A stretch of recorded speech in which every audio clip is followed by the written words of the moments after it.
বয়ফ্রেন্ডের সাথে বেস্ট ফ্রেন্ডকে আপত্তিকর অবস্থায় দেখে পাথর হয়ে গেল ইফা।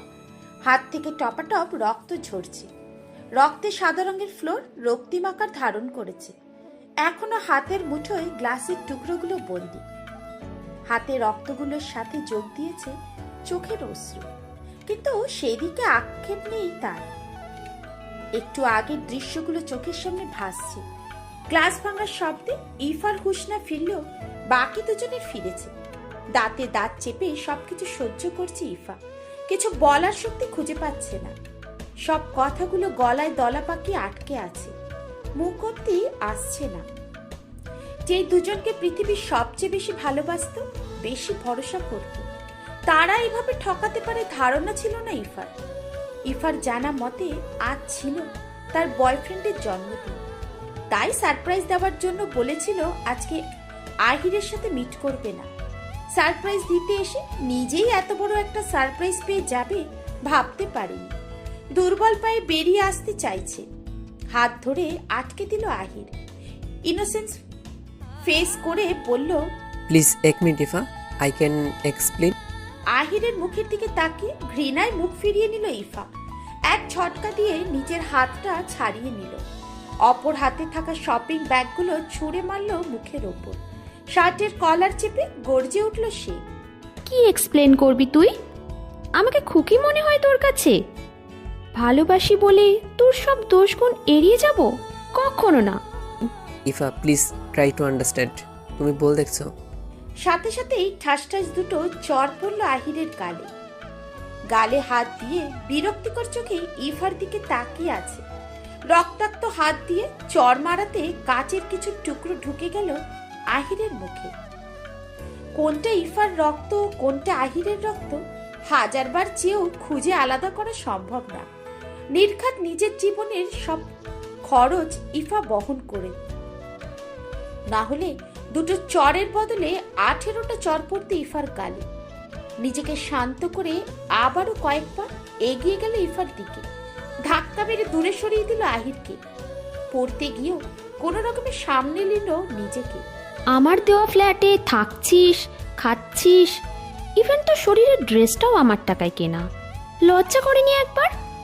আমার টাকায় বেঁচে থেকে আমার সাথেই বেইমানি করতে? সমস্যা নেই, একবার যখন তোকে চিনে ফেলেছি আর কোনো রিস্ক নিতে পারবো না।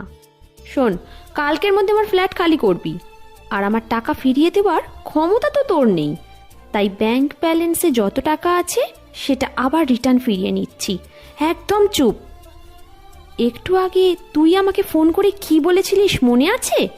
সুন্দর ছেলেরা নাকি ভালো হয় না, তাদের গার্লফ্রেন্ডের অভাব হয় না। আমাকে বলেছিলিস যাতে আমি আহিরের সাথে ব্রেকআপ করে দিই। আর এখন তুই? ছি ছি, এর জন্যই আমার কাছে জিজ্ঞেস করেছিলিস আজ আমি এখানে আসবো কি না? কথাগুলো বলে নিচ থেকে পুনরায় শপিং ব্যাগগুলো তুলে নিল। উপস্থিত দুজনের মুখের দিকে তাকিয়ে ক্ষিপ্ত দৃষ্টি দিয়ে রুম থেকে বেরিয়ে এলো। নিজের ওপর প্রচুর রাগ হচ্ছে। একবার কেন মানুষটাকে পরীক্ষা করে নিল না? অন্ধের মতো কেন বিশ্বাস করলো? নিজেকে মনে মনে বকতে বকতে লিফটের বাটন প্রেস করলো। দরজা খুলছে কিনা তা না দেখেই ভেতরে যাওয়ার চেষ্টা করলো। দরজার সাথে মাথার সংঘর্ষ লাগার আগে কেউ একজন হাত বাড়ালো মাঝখানে। ভয়ে চোখ জোড়া খিচে বন্ধ করে নিল ইফা। মাথার আঘাত অনুভব না করাতে কিছুক্ষণ পর চোখ খুলল ইফা, কিন্তু সামনে কিছু নেই। দৃষ্টি সরিয়ে পাশে দেওয়ার আগেই শোনা গেল এক অপরিচিত কর্কট কণ্ঠস্বর। একটু অপেক্ষা সহ্য হয় না তোমার? নাকি চোখে দেখতে পাও না? স্ক্রিন স্পষ্ট দেখা যাচ্ছে লিফটে কোনো 11 ফ্লোরে আছে, আর তুমি বাটন প্রেস করে যাচ্ছ। আমার যত একটা মানুষকে তোমার চোখে পড়ে না। বেশি তাড়া থাকলে সিঁড়ি বেয়ে নেমে যেতে, এত হাঁটু বাগ থাকতো, জাস্ট রেডিকুলার্স। লোকটার কাজে প্রথম খুশি হলো, পরে মেজাজ বিগড়ে গেল ইফার। একটু হেল্প করেছে বলে যা নয় তাই বলবে, ধন্যবাদ জানাবে শেষে। ধন্যবাদ জানাবে শেষ না, উল্টো কথা শুনিয়ে দিল। আচ্ছা, আপনি সত্যি মানুষ তো? না মানে এত বড় একটা হাতির মতো মানুষকে আমার চোখে পড়লো না? সাথে সাথে তেলে বেগুনে জ্বলে উঠল রৌধিক। আঘাত পাওয়া থেকে বাঁচিয়েছে, একটা ধন্যবাদ দিবে না? উল্টো হাতির মতো মানুষ বলে অপমান করছে। চেঁচিয়ে বলে উঠল, what do you mean by হাতির মতো মানুষ? আমাকে তোমার কাছে হাতির মতো মানুষ মনে হয়? তাহলে আমার সন্দেহটাই ঠিক ছিল, তোমার চোখের সমস্যা আছে।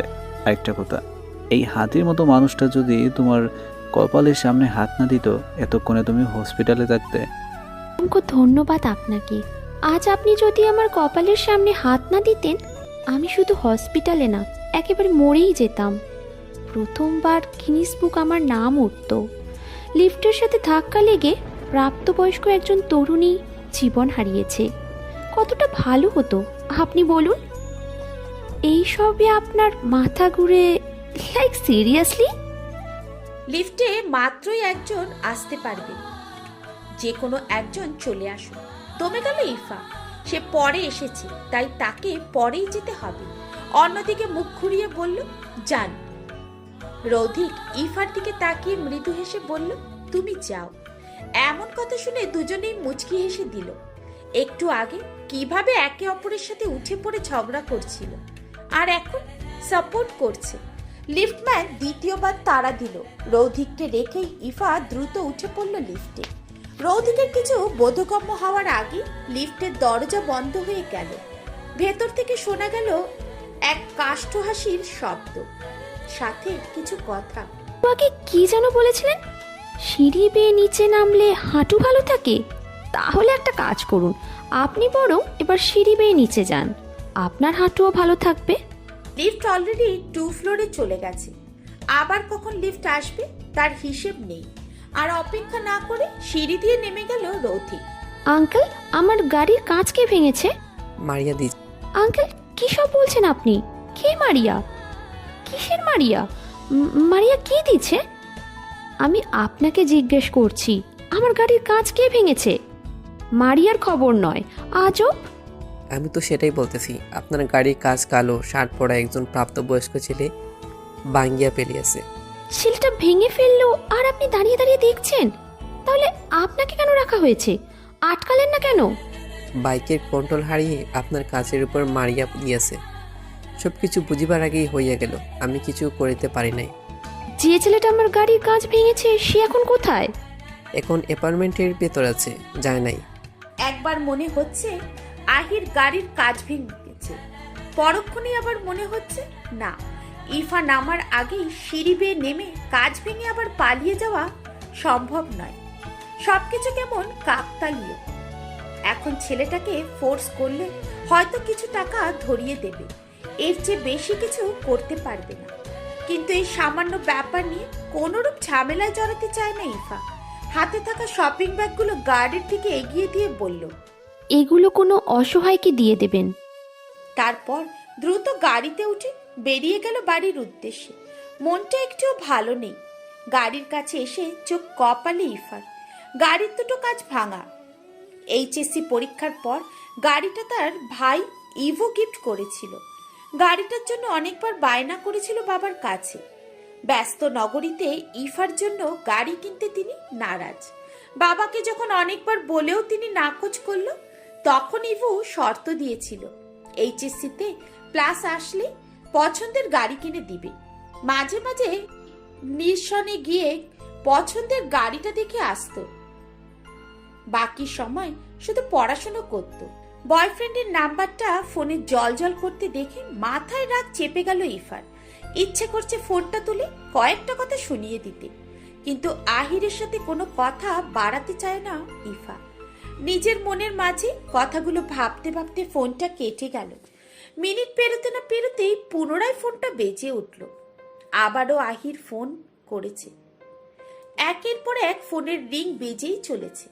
লাইনটা কাটতে না কাটতে আবারও বেজে উঠছে। ইফা বিরক্ত নিয়ে ফোনটা কেটে দিল। কিছুক্ষণ চোখ জোড়া স্থিরভাবে নাম্বারটার ওপর দিয়ে সরিয়ে নিল। না চাইতো ব্লক করে দিল। ইন্টারনেট কানেকশন অন করে সকল সোশ্যাল মিডিয়া থেকে ব্লক করে দিয়ে ফোনটা রেখে ওয়াশরুমে ঢুকে গেল। কিছুক্ষণ পর ওয়াশরুম থেকে বের হতে ফোনের রিংটোনের আওয়াজ ভেসে এলো। ইফা ঠিক করে নিয়েছে, এবারে যদি আহির ফোন করে তাহলে সিম কার্ড আর ফোন কোনোটাই হাউস করবে না সে। কিন্তু আহির না, ফোন করেছে সারা। মুখের কোণে এক চিলতে হাসি ফুটিয়ে হাতে তুলে নিল। রিসিভ করে কানের কাছে নিতে শোনা গেল এক কর্কট কণ্ঠস্বর। ফোন থাকে কই তোর? এই নিয়ে 18 বার তোর নাম্বারে ডায়াল করেছি, আর তুই রিসিভ করার প্রয়োজন বোধ করলি না?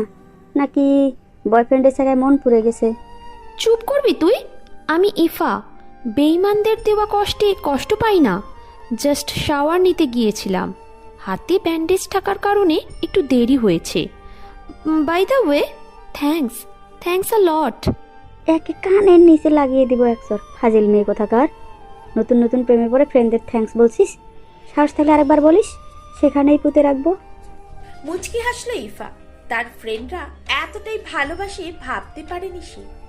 কিছুদিনের জন্য সেই ফ্রেন্ডদের কথা ভুলে গিয়েছিল সে।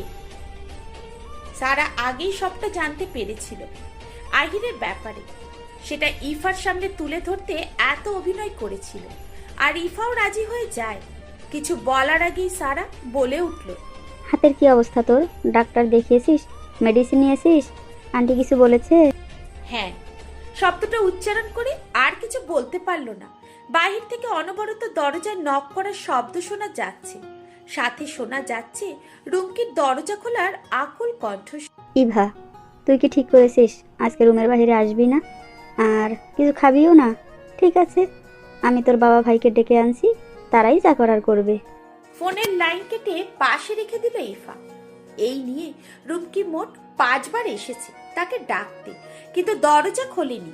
বাড়িতে আসার পর একবারও রুমের দরজা খোলেনি। হাতের এই অবস্থা দেখলে সবাই উদ্বিগ্ন হয়ে পড়বে, তাই কিছুক্ষণ পর শোনা গেল 3টি কণ্ঠস্বর। ক্রমশ আওয়াজ বেড়েই চলেছে। অবশেষে বাধ্য হয়ে দরজা খুলে দিল ইফা। হুড়মুড়িয়ে রুমে প্রবেশ করলো রুমকি, ইভু, ইমতিয়াজ আহমেদ। সাথে সাথেই হাত পেছনে লুকিয়ে নিল ইফা। জোরপূর্বক হাসি দিয়ে সবার সাথে কথা বলছে। হাত পেছনে নেওয়ার কারণে সন্দেহ হলো রুমকি। টান দিয়ে হাতটা সামনে আনতেই বিচলিত হয়ে গেল সবাই। রাগে ফেটে পড়ল ইমতিয়াজ আহমেদ। একটু আগে দেখে এলাম গাড়ির কাঁচ ভাঙা, এখন দেখেছি হাতে ব্যান্ডেজ। নির্ঘাত অ্যাক্সিডেন্ট, এই অবস্থা হয়েছে। কালকেই গাড়ি বিক্রি করার ব্যবস্থা করছি। পাপা, আমি অ্যাক্সিডেন্ট করিনি। অ্যাক্সিডেন্ট করলে মাথায় আঘাত লাগবে, কিংবা অন্য কোথায়। হাতে কেন আঘাত লাগবে? আমিও তো কিছু জানতে চাই না। কালকে থেকে তোমাকে দিয়ে আসা প্লাস নিয়ে আসা সবটা ইবু করবে। কথা বাড়ালো না ইফা। সে ভালোভাবেই জানে ইমতিয়াজ আহমেদ এমন কিছু করবে না, শুধুমাত্র রাগের বশে এমন বলেছে। সূর্যের আলো চারিদিকে তীর্যক ভাবে পড়ছে। বেলা এখন প্রায় 11টা ছাড়িয়ে গেছে, তবে 12টা বাজতে ঢের দেরি আছে, কিন্তু দেখে তা বোঝার উপায় নেই। সূর্যের তাপ ছাড়াই ব্যস্ত নগরী সবসময় মানুষের তাকে উত্তপ্ত থাকে। আজ সূর্যের তাপ মানুষের তাপের সাথে যোগ দিয়েছে। কাঠফাটা গরমের নগরীতে থাকা কষ্টকর। সেখানেই মানুষ জীবিকা নির্বাহের তাগিদে বাধ্য হয়ে বাহিরে পা রাখে। রাস্তার এক পাশ দিয়ে একা একা হেঁটে চলেছে ইফা। ঘামে শরীর ভিজে গেছে, তবু সামনের দিকে ধেয়ে যাচ্ছে। সেকেন্ডে সেকেন্ডে হাত দিয়ে কপালের ঘাম মুছে নিচ্ছে। সূর্যের তাপে রাস্তায় পা ফেলা সম্ভব হচ্ছে না। রাস্তায় যেন অগ্নিগোলকের আকারে ধারণ করেছে। সূর্যের তাপ সরাসরি রাস্তাঘাটের উপরে পড়ে, যাতে রাস্তা গরম হয়ে গেছে। পা ফেললে জুতোর তলা ভেদ করে পায়ে এসে লাগছে। একটু আগে গাড়ি গ্যারেজে দিয়ে এসেছে। ইভু অবশ্য বলেছিল গাড়ি সে গ্যারেজে দিয়ে আসবে আর ইফাকেও ভার্সিটিতে পৌঁছে দিবে, কিন্তু ইফা নাকচ করে দিয়েছে। তখন যদি বুঝতে পারত তার এমন নাজেহাল অবস্থা হবে, তাহলে বিনা শর্তে রাজি হয়ে যেত। হঠাৎ বাম দিকে চোখ যেতে হাসির রেখা ফুটে উঠেছে তার মুখে। দূর থেকে খালি একটা রিক্সা দেখা যাচ্ছে। অপেক্ষা না করে সেদিকে ছুটে গেল। এতক্ষণে হাঁটার সময় একটাও খালি গাড়ি পায়নি। রিক্সায় ওঠার 10 মিনিট পর ঘটে গেল একটা অঘটন। রিক্সার সাথে বাইকের সংঘর্ষ হলো। রিক্সাওয়ালা রিক্সা ধরে কোনো রকমে তাল সামলাতে পারলেও ইফা পারল না। আংশিক আওয়াজে নিচে পড়ে গেল। ওঠার শক্তি হারিয়ে কিছুক্ষণ নিস্তেজ হয়ে রাস্তায় যেমন ভাবে রাস্তায় পড়েছিল তেমন ভাবেই চোখ বন্ধ করে নিল। চারিদিকে ভিড় জমে গেছে, কিন্তু সেদিকে আক্ষেপ নেই ইফার। ব্যথায় শরীর নাড়ানোর মতো শক্তিও খুঁজে পাচ্ছে না। সরি, হঠাৎ করে রিক্সার সামনে এসে পড়াতে আমি ব্রেক সামলাতে পারিনি। ধরুন, আমার হাত ধরে আস্তে আস্তে ওঠার চেষ্টা করুন। পরিচিত কোনো কণ্ঠস্বর শুনে মাথা তুলে তাকালো ইফা। কালকে সেই ছেলেটা দাঁড়িয়ে আছে। বুঝতে একটু অসুবিধে হলো না, রৌধিকের বাইকের সাথে রিক্সার সংঘর্ষ হয়েছে। রৌধিক হাত বাড়িয়ে আগ্রহ নিয়ে তাকিয়ে আছে।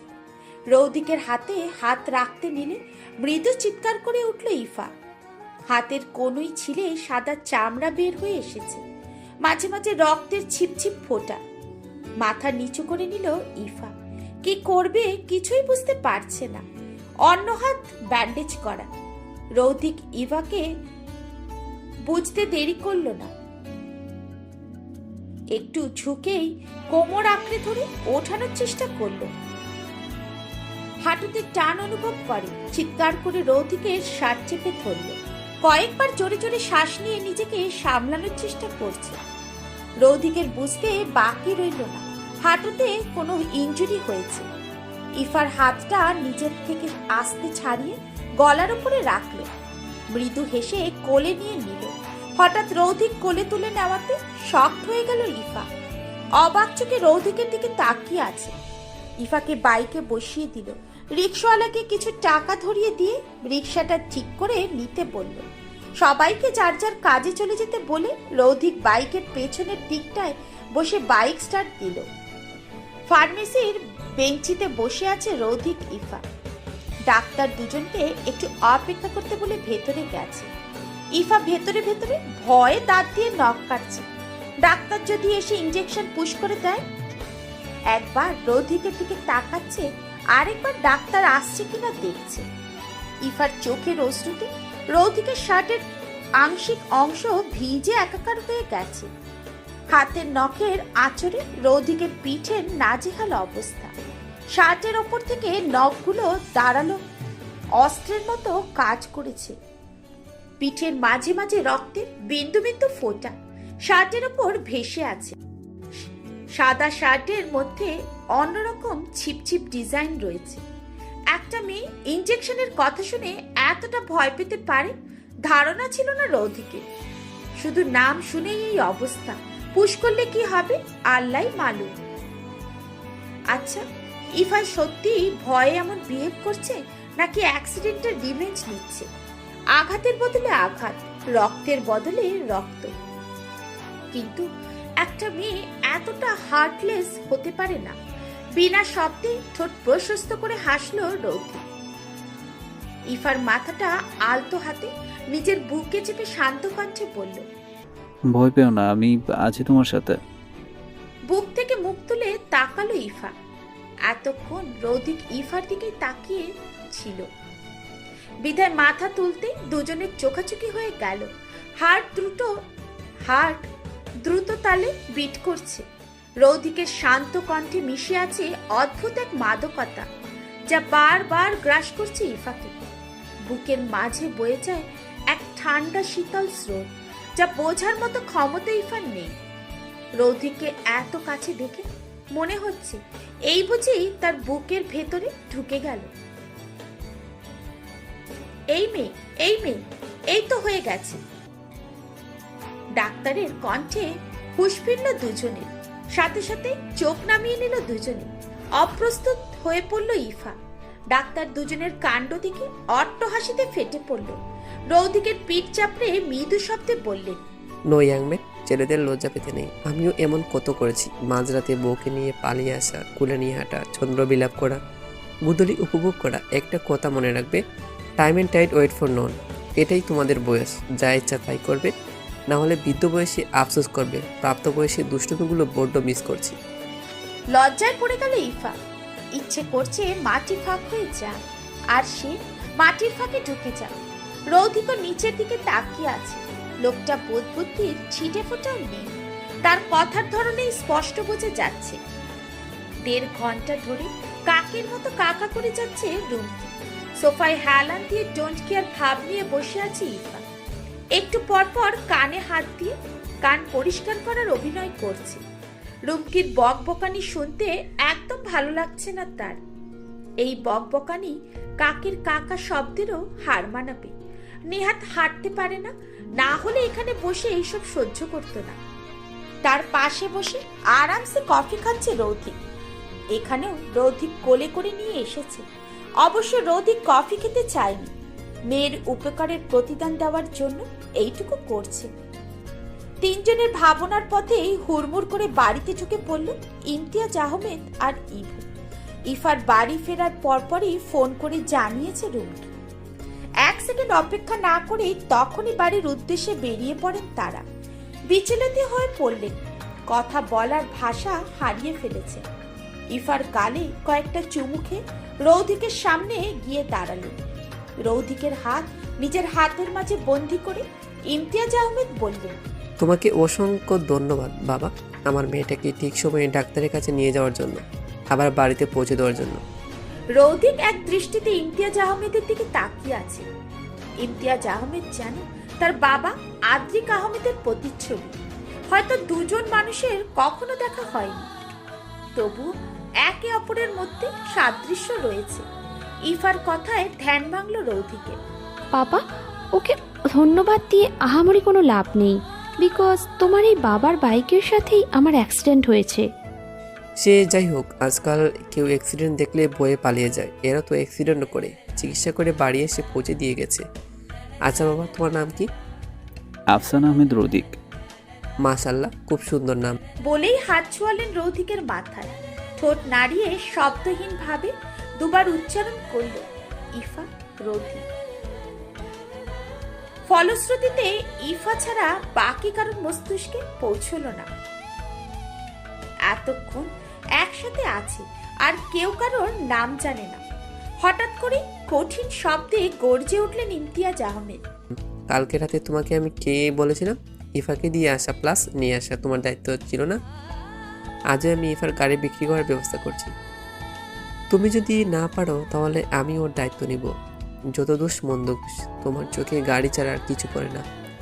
ইফার কিছু হলে গাড়ি বিক্রি করে দেব, সব দোষ গাড়ির। আজকে গাড়ি ছাড়া বের হতে অ্যাক্সিডেন্ট হয়েছে, সেটা তোমার চোখে পড়ছে না। শুধু গাড়ি বিক্রি করে দেব, এখানে ইফার কোনো দোষ নেই, সব দোষ রৌদিকের আর রিক্সাওয়ালার। তাই গাড়ি বিক্রি তো দূরে থাক, আননোন মানুষ গাড়ি টাচ করে দেখুক। কথাগুলো বলেই ব্যস্ত পায়ে হেঁটে চলে গেল ইভু। সত্যিই তো এখানে ইফার কোনো দোষ নেই, সব রৌধিক আর রিক্সাওয়ালার। ইমতিয়াজ আহমেদ মলিন হেসে বলল, তুমি ইবুর মাথার রাগ। It's okay uncle. সমস্যা হলো অন্য জায়গায়।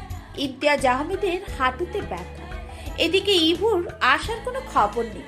তাই ইমতিয়াজ আহমেদের কথায় বাধ্য হয়ে রৌধিক ইফাকে কোলে তুলে রুমের উদ্দেশ্যে পা বাড়ালো। এই প্রথমবার ইফা খেয়াল করল রৌধিকের শারীরিক গঠন দেখতে তুলনামূলক মাত্রাতিরিক্ত ফর্সা। চোখগুলো অদ্ভুত নীলাভ রঙের, অধর একটু বেশি গোলাপি রঙের, গালে খোঁচা খোঁচা দাড়ি, দাড়ির মাঝে লুকিয়ে আছে লালচে রঙের তিল, যেটা শুধুমাত্র খুব কাছ থেকে অবলোকন করা সম্ভব। চুলগুলো এলোমেলো, আহিরের চেয়েও অনেক গুণ বেশি অবাক করা হ্যান্ডসাম। দেখে বোঝার উপায় নেই রৌধিক বাংলাদেশি, হয়তো কয়েক বছর দেশের বাইরে কাটিয়েছে। ইফাকে বেডে বসিয়ে দিয়ে একটু জায়গা করে পাশে বসে পড়ল রৌধিক। এখন রেস্ট নাও, একটু পরে উঠে ফ্রেশ হয়ে কিছু খেয়ে নিও, ভালো লাগবে। ইফার মাথায় হাত রেখে একটু ঝুঁকে অধর ছোঁয়ালো ইফার গালে। আবেশে নয়ন আবৃত করে নিল ইফা। চোখ খোলার আগেই রুম থেকে প্রস্থান করলো রৌধিক। ব্যাপারটা বোধগম্য হতে হতেই রৌধিক ধরা ছোঁয়ার বাইরে। আনুমানিক রাত 10টা ছাড়িয়ে। রাতের আকাশ আজ তারাদের জাগরণ। হাজার হাজার লক্ষ লক্ষ কোটি কোটি কিংবা তার চেয়েও বেশি তারারা আকাশের বুকে আলো করে রয়েছে।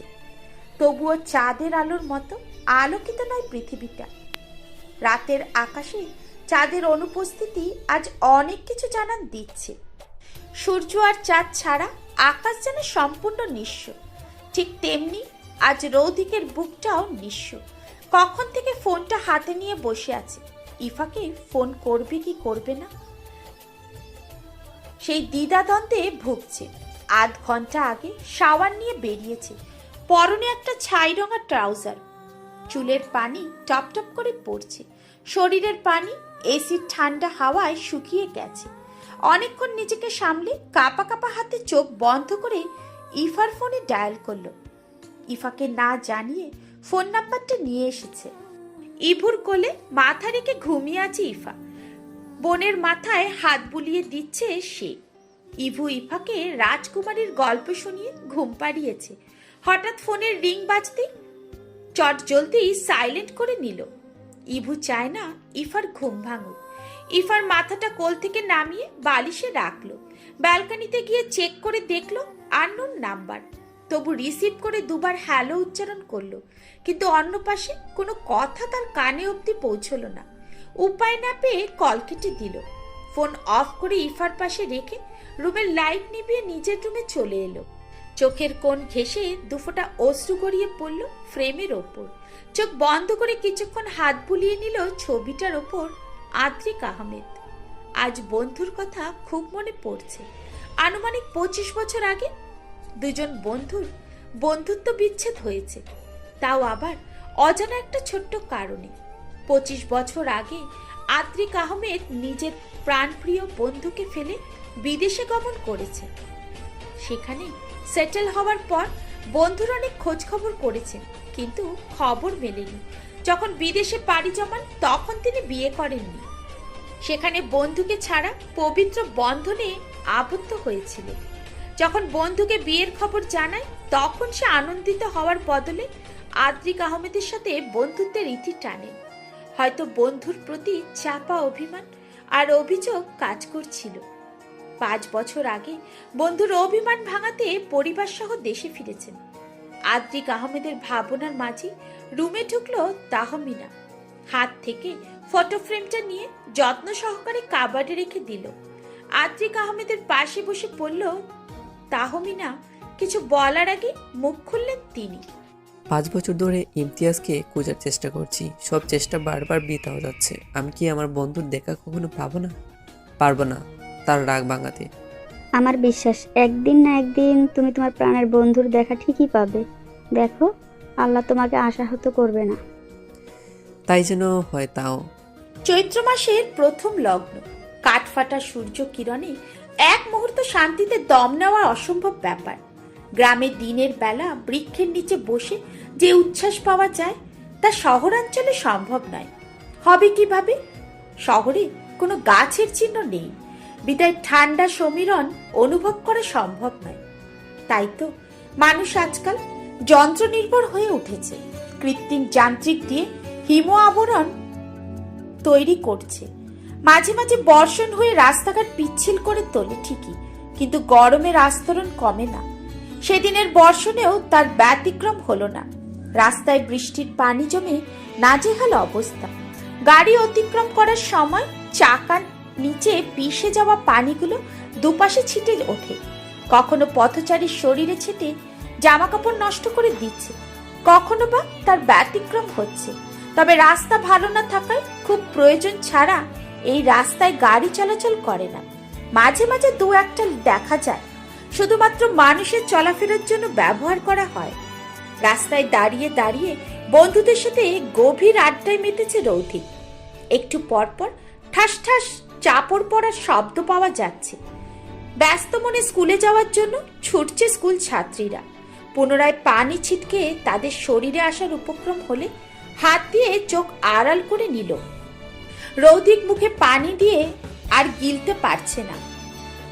যখন ভয় ভয় চোখ খুলে নিল তখন কাদা পানির বদলে একজন সাদা ড্রেস পরিহিত মেয়েকে নজরে এলো।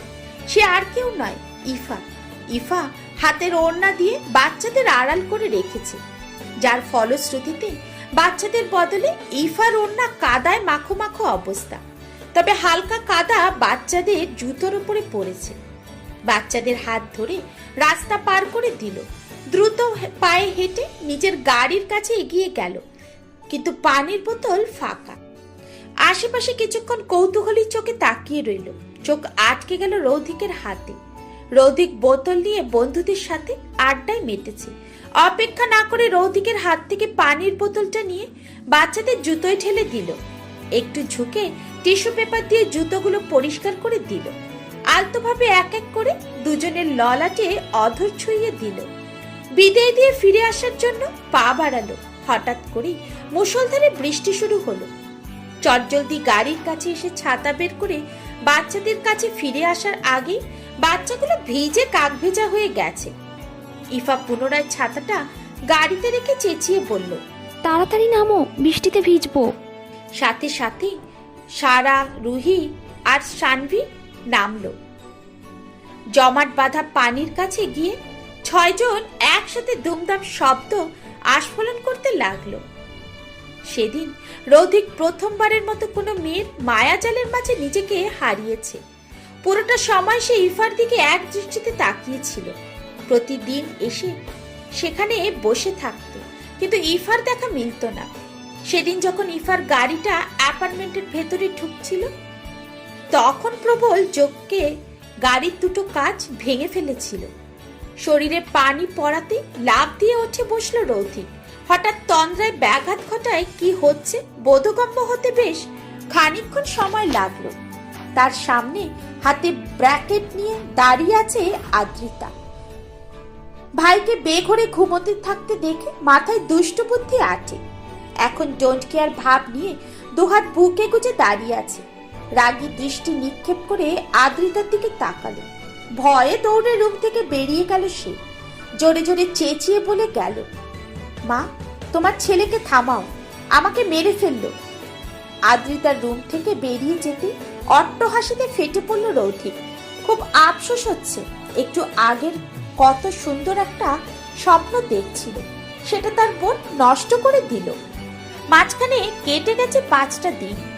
আগের তুলনায় এখন মোটামুটি সুস্থ ইফা, আস্তে আস্তে হাঁটতে পারে। এতগুলো দিন বাড়ির সবার যত্নে কোনো অংশে কমতি ছিল না। বর্তমানে আহিরের ফ্ল্যাটের উদ্দেশ্যে বেরিয়েছে সে। প্রথমে আসতে রাজি হয়নি ইফা, কিন্তু আহিরের জোরাজুরিতে রাজি হয়েছে। আজকে শেষ দিন আহিরের সাথে দেখা করার। হঠাৎ শরীরটা কেমন ডিটোরিয়েট করছে। মনে হচ্ছে আজকে না আসলেই ভালো হতো, নাকি ভয়ঙ্কর কিছু লুকিয়ে আছে সেখানে। ললাটে বিন্দু বিন্দু ঘাম জমেছে। মাঝপথে 30 সেকেন্ড রেড সিগন্যাল পড়ল। বোতলে 7 দিন পূর্বের পানি, রোদের তাপে একদম গরম হয়ে আছে। সিগন্যাল পড়াতে এদিকে ভালো হলো ইফার। গাড়ির দরজা খুলে আস্তে আস্তে নেমে দাঁড়ালো সে। রোড ক্রস করে পানির বোতল কিনে ফিরে আসার জন্য পা বাড়ালো। দেখো তো মা, একে কোথাও দেখছো কিনা? কারোর আকুল কণ্ঠে ফিরে তাকালো ইফা। তার কণ্ঠে মিশে আছে অদ্ভুত আকুল আকাঙ্ক্ষা। এদিকে সিগন্যাল প্রায় শেষের দিকে। ইফা দ্রুত তালে একবার ছবিটার দিকে তাকিয়ে নত সুরে বলল, সরি আঙ্কেল, আমি তাকে কখনোই দেখিনি। আর অপেক্ষা করলো না, হনহন করে গাড়ির ভেতরে ঢুকে পড়ল। ছিপটা খুলে এক ঢোক বোতলের অর্ধেকটা শেষ করে নিল। চোখ বন্ধ করে নিজের ক্লান্তি দূর করার চেষ্টা করছে। তখনই কানের কাছে বেজে উঠল একটু আগের কণ্ঠ, আমি আদ্রেকি আহমেদ, আর আমার পাশে ইমতিয়াজ আহমেদ। যদি কখনো তার দেখা পাও, অনুগ্রহ করে আমার অ্যাড্রেসটা তাকে দিয়ে দিও। ড্রেস। সেই কখন সিগন্যাল পড়ে গেছে, এখনো গাড়িটা সরাচ্ছেন না কেন? দেখুন পিছনে ভিড় জমে গেছে। চোখ খুলে তাকালো ইফা। পেছনে অনেকগুলো গাড়ি জমে আছে। মাথায় শুধু লোকটার কথাগুলো ঘুরছে। অনিচ্ছা থাকা সত্ত্বেও গাড়ির সামনের দিকে এগিয়ে নিয়ে গেল। চোখের সামনে ভাসছে সেই ছবিটি, কিন্তু কোথায় দেখেছে ঠিক মনে করতে পারছে না। অবশেষে মনে পড়েছে, এটা ইফার বাবা ইমতিয়াজ আহমেদ আর তার বন্ধু আদ্রিক আহমেদের ছবি। ইয়াং বয়সে সাদা কালো ছবি, যেটা কম করে হলেও প্রায় 30 বছর আগের তোলা হয়েছে। তাহলে কি তাকেই ইমতিয়াজ আহমেদ বড্ড মিস করেন? প্রেগনেন্ট কথাটা কানে বাজতে আপনা আপনি আরেকটা হাত পেটে চলে গেল। আদ্রিক আহমেদের বাড়িতে এসে এমন একটা পরিস্থিতিতে পড়তে হবে ভাবতে পারেনি ইফা। শরীরটা ক্লান্ত লাগছিল, তাই পেটে হাত দিয়ে শ্বাস নিচ্ছিল। কিন্তু সেটাকে একটা মেয়ে এভাবে ভাবতে পারে, সেই ধারণা ইফার ছিল না। আদ্রিতার চিৎকার শুনে দ্রুত পা বাড়িয়ে নিচে নামলো তাহমিনা। সদর দরজার সামনে একটা অচেনা মেয়েকে পেটে হাত দিয়ে দাঁড়িয়ে থাকতে দেখে ভ্রু কুচকাইয়ে তাকালো। আদ্রিতার দিকে তাকিয়ে করুণ সুরে বলল, কি বলছিস তুই আদ্রু? আমার রোদ্দুর আমাদের সারা বিয়ে করে ফেলেছে? হায় আল্লাহ! মম প্লিজ চুপ করো। আমি শিওর জানি না, কিন্তু এটুকু জানি এই মেয়েটার সাথে ভাইয়ার সম্পর্ক আছে। কারণ মেয়েটার পিক আমি ভাইয়ার ওয়ালপেপারে দেখেছিলাম। আর ভালোভাবে খেয়াল করে দেখো, মেয়েটা পেটে হাত রেখেছে, তার মানে আমি শিওর ও প্রেগনেন্ট। আদ্রিতার দিকে তাকিয়ে দু কদম এগিয়ে গেল ইফার দিকে। একটু ঝুঁকে ইফার পেটকে ভালোভাবে পর্যবেক্ষণ করতে লাগলো। মা মেয়ের এমন জ্বালায় অতিষ্ঠ হয়ে উঠেছে ইফা। অনেক কাঠখড় পুড়িয়ে অ্যাড্রেসটা জোগাড় করেছে। তাহমিনার পাশ কাটিয়ে ভেতরে গিয়ে বলল, দেখ, এটা বাড়ি নাকি চিড়িয়াখানা বুঝতে পারছি না। এসে ফেসে গেলাম নাকি? আন্টি, আমি আদ্রিক আহমেদের সাথে দেখা করতে এসেছি, আপনি একটু ওনাকে ডেকে দিবেন। ইফার মুখে এমন কথা শুনে চোখ চড়ক গাছ দুজনের। ইফাকে দেখে তাহমিনার বেশ পছন্দ হয়েছে। পরনে লেডিস জিন্স, ব্ল্যাক শার্ট, ফর্সা শরীরে রং বেশ ফুটে উঠেছে। কপালে বিন্দু বিন্দু ঘাম, গোলাপি রঙের ঠোঁট, রাগে নাকের ডগা লাল হয়ে গেছে। একটু পরপর চোখের পলক ফেলছে, দাঁত দিয়ে ঠোঁট কামড়ানো। তাহমিনার দিকে তাকিয়ে করুণ সুরে বলল, মম, আমি 100% শিওর ভাইয়া বিয়ের আগে মেয়েটার সাথে লিভিং করেছে, এখন অস্বীকার করছে, তাই মেয়েটা বাচ্চা সহ এখানে এসে হাজির হয়েছে। মাশাল্লাহ, বেশ দেখতে তো তুমি। আমি কথা দিচ্ছি, আমার ছেলে তোমাকে অস্বীকার করলেও আমি তোমাকে এইবারের বউ করে নিয়ে আসব। দেখুন আন্টি, আপনার কোথাও সমস্যা হচ্ছে, আমি আপনার ছেলের বউ না। জানি তো, হতে কতক্ষণ। হাত ধরে টানতে টানতে ইফাকে কাউচে বসিয়ে দিল। নিজের হাতে খাবারের ট্রে সাজিয়ে টেবিলের ওপরে রেখে ইফার পাশে বসে পড়ল। ফলের টুকরো ইফার মুখে পুড়ে দিয়ে আলতো হাতে ইফার মাথায় হাত বুলিয়ে দিতে লাগলো। হঠাৎ ফোনের রিং বাজতে ইফাকে যত্ন করায় ব্যাঘাত ঘটল তার। আদ্রিক আহমেদ ফোন করেছে।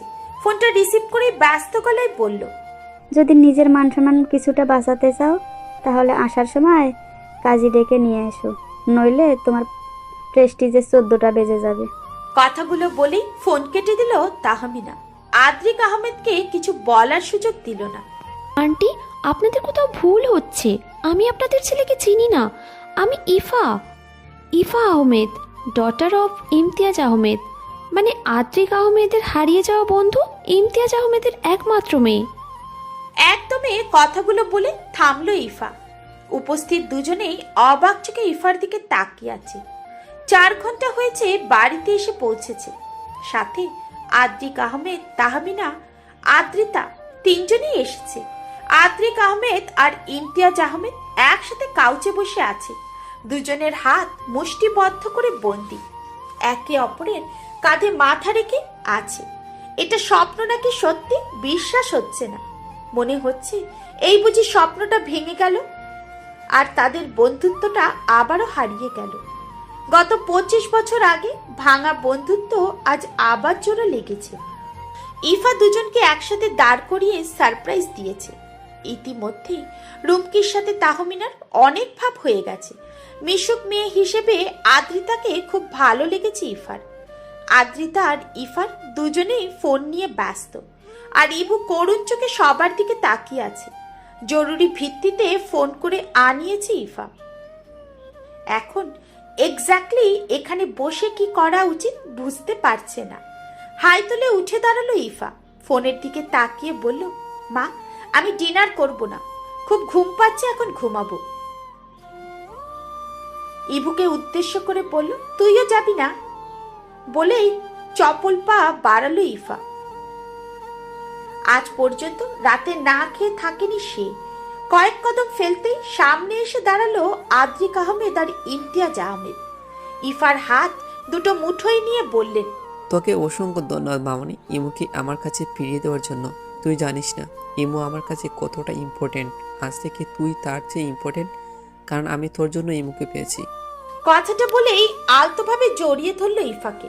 দরজা ঠেলে ভেতরে ঢুকলো রৌথিক। রাত তখন 1টা ছাড়িয়ে। সবাই বেঘরে ঘুমিয়ে আছে। প্রায় ঘন্টা দুয়েক আগে আহমেদ বাড়িতে এসে পৌঁছেছে রৌথিক। রৌথিকের পরিচয় জেনে সবাই একটু অবাক, কিন্তু তার চোখ শুধু ইফাকে খুঁজেছিল। তাই রাত গভীর হওয়ায় পর ইফাকে দেখতে চলে এলো। বেডের উপর ছড়িয়ে ছিটিয়ে ঘুমিয়ে আছে ইফা। এক হাতে নিচে ঝুলে আছে, অন্য হাত মুখের ওপর, এক পা ঝুলন্ত অবস্থায়, অন্য পা ভাঁজ করা। সেলফোনটা বুকের ওপর। এখনো টম এন্ড জেরি চলছে, দেখেই বোঝা যাচ্ছে ফোন টিপতে টিপতে ঘুমিয়ে গেছে। প্লাজো হাঁটুর ওপরে গুটিয়ে আছে। ড্রিম লাইটের আলোয় সবকিছু স্পষ্ট দেখা যাচ্ছে। ইফার এমন উদ্ভট ভঙ্গিমা দেখে অধর চেপে হাসলো রৌথিক। কাত হয়ে শুতে গেলে ধপাস করে নিচে পড়ে গেল ইফা। ইফা ঘুমের ঘোরে ফ্লোরে পড়ে আছে। চোখ জোড়া বন্ধ করে বিড়বিড় করে উচ্চারণ করলো সে, ওহ নো। যেদিন ওই মেয়েটার সাথে দেখা হয় সেদিনই কোনো না কোনো অঘটন ঘটে। প্রথম দিন বৃষ্টিতে ভেজা, দ্বিতীয় দিন লিফটের সাথে ধাক্কা খেতে গিয়ে বেঁচে যাওয়া, তৃতীয় দিন অ্যাক্সিডেন্ট করা, আর আজ বেড থেকে পড়ে যাওয়া। একটু ঝুঁকে ইফাকে কোলে তুলে বেডে শুইয়ে দিল। ঘুমের ঘুরে কাপড় তুলে কোমরে স্লাইড করছে সে, যাতে শরীরের আংশিক অংশ দৃশ্যমান। চোখ ফিরিয়ে নিল, যখন তখন অঘটন ঘটে যেতে পারে। ভাইয়া কভার থেকে মলমটা এনে দিত, খুব ব্যথা করছে। ফোনের টর্চ জ্বালিয়ে কাবার থেকে মলমটা বের করে ইফার দিকে এগিয়ে দিল। কিন্তু ততক্ষণে ইফা ঘুমের অতলে তলিয়ে গেছে। কয়েকবার ডাক দিয়েও লাভ হলো না। অবশেষে উপায় না পেয়ে এক প্রকার বাধ্য হয়ে নিজেই মলম লাগিয়ে দেওয়ার চেষ্টা করলো। যতবার হাত লাগানোর চেষ্টা করছে ততবারই হাত ফিরে ফিরে আসছে। হালকা হাতে স্পর্শ কোমরে অনুভব করতে ঘুমের মাঝে কেঁপে উঠল ইফা। ঘুমের ঘোরে শক্ত করে বেডশিটটা চেপে ধরল। কোনো রকমে মলমটা লাগিয়ে দিয়ে কিছুক্ষণ গভীর দৃষ্টিতে তাকিয়ে রইল ইফার মুখের দিকে। অনেকক্ষণ ঘুমের কারণে মুখটা তৈলাক্ত হয়ে উঠেছে। ইফাকে বেশ মোহনীয় লাগছে রৌথিকের কাছে। যদি পারত তাহলে সারা জীবন এভাবে তাকিয়ে থাকতো। বাঁচাও, প্লিজ বাঁচাও, আমাকে মেরে ফেললো গো। কে আছো? Please help me. ভাইয়া কই, তুই তাড়াতাড়ি আয়। ড্রয়িং রুমে এসে লাফ দিয়ে রৌথিকের কোলে উঠে পড়ল ইফা। দুহাত দিয়ে শক্ত করে রৌথিকের গলা পেঁচিয়ে ধরল। অপ্রত্যাশিত ভাবে ঘটনাচক্রে এভাবে ইফা জড়িয়ে ধরাতে ফ্রিজড হয়ে গেল রৌথিক। এত শক্ত করে গলা পেঁচিয়ে ধরেছে যেন দম বন্ধ হয়ে আসছে রৌথিকে। খানিকটা ঝুঁকেও পড়েছে বটে, তবুও ইফাকে ছাড়ল না। মুখের সামনে থেকে ইফার এলোমেলো চুলগুলো সরিয়ে নিল। এতক্ষণে কুকুরটাও ড্রয়িং রুমে এসে হাজির হয়েছে। কুকুরটা তখনও অনবরত ঘেউ ঘেউ করে চলেছে। কুকুরের আর্তনাদ শুনে হাতের বাঁধন আরো ধীর করলো ইফা। রৌথিকের শার্টের বোতামে একটু ব্যথা পাচ্ছে, কিন্তু তাতে ইফার কিছু আসে যায় না। পারলে রৌথিকের বুকের ভেতরে ঢুকে যেত। এই মুহূর্তে একজনকে সবচেয়ে বেশি ভয় করছে, সেটা হচ্ছে কুকুর। খুব সকালে ঘুম ভেঙেছিল ইফার। চোখ মেলে তাকাতেই কোমরের ব্যথাটা চারা দিয়ে উঠল। তাই সকাল সকাল বেরিয়েছিল একটু মর্নিং ওয়াক করতে। রাস্তার মাঝখানে কুকুর দেখে ভয়ে নেতিয়ে গেল সে। ছোটবেলায় কুকুরের সাথে ইফার বেশ ভাব ছিল, কিন্তু পরবর্তীতে একবার ইফাকে কুকুরের কামড় সহ্য করতে হয়েছিল। তখন থেকেই কুকুরের প্রতি চাপা ভয় জমে আছে তার। কয়েকটা ইটের টুকরো খুঁজে কুকুরের দিকে ছুড়লে ইফাকে পাল্টা আঘাত করতে ধাবিত হয় সে। ভয়ে সেখানে চিৎকার করে উঠল, কিন্তু তার চিৎকারে বৃথা গেল। নিরুপায় হয়ে দৌড়তেই বাড়ির দিকে ছুটে আসে, আর তার পেছন পেছন কুকুরটা। বনু ভালোভাবে দেখো, কুকুরটা চলে গেলেও একটু পানি খেয়ে না, ভালো লাগবে। ইভুর গলা শুনে নিভু নিভু চোখে পেছনে ফিরে পরখ করে নিল। ইভুর হাত থেকে পানির গ্লাসটা নিয়ে চুমুক দিল। নিজেকে রৌথিকের কোলে অনুভব করে না পারছে পানি খেতে, না পারছে ফেলে দিতে। গোলগাল চোখ করে শুধু রৌদিকের দিকে তাকিয়ে আছে। এতে সকালে হঠাৎ রৌদিক এই বাড়িতে কি করছে, এত সকালে হঠাৎ রৌদিক এই বাড়িতে কি করছে কিছু বুঝতে পারছে না। ভাবনার মাঝেই কাশি শুরু হয়ে গেল তার। ইফার মাথায় 3টা চপ্পল মারল। কিছুটা শান্ত হলো সে। চট জলদি রৌদিকের কোল থেকে নিচে নেমে জামা কাপড় ঝাড়তে লাগলো। এক্স্যাক্টলি কি হচ্ছে বোঝার চেষ্টা করছে। যে ইভু রৌদিককে এক বিন্দু সহ্য করতে পারে না, তাকে কিছু বলছে না কেন? সামান্য একটা কুকুর দেখে এভাবে গরুর মতো চেঁচাচ্ছ?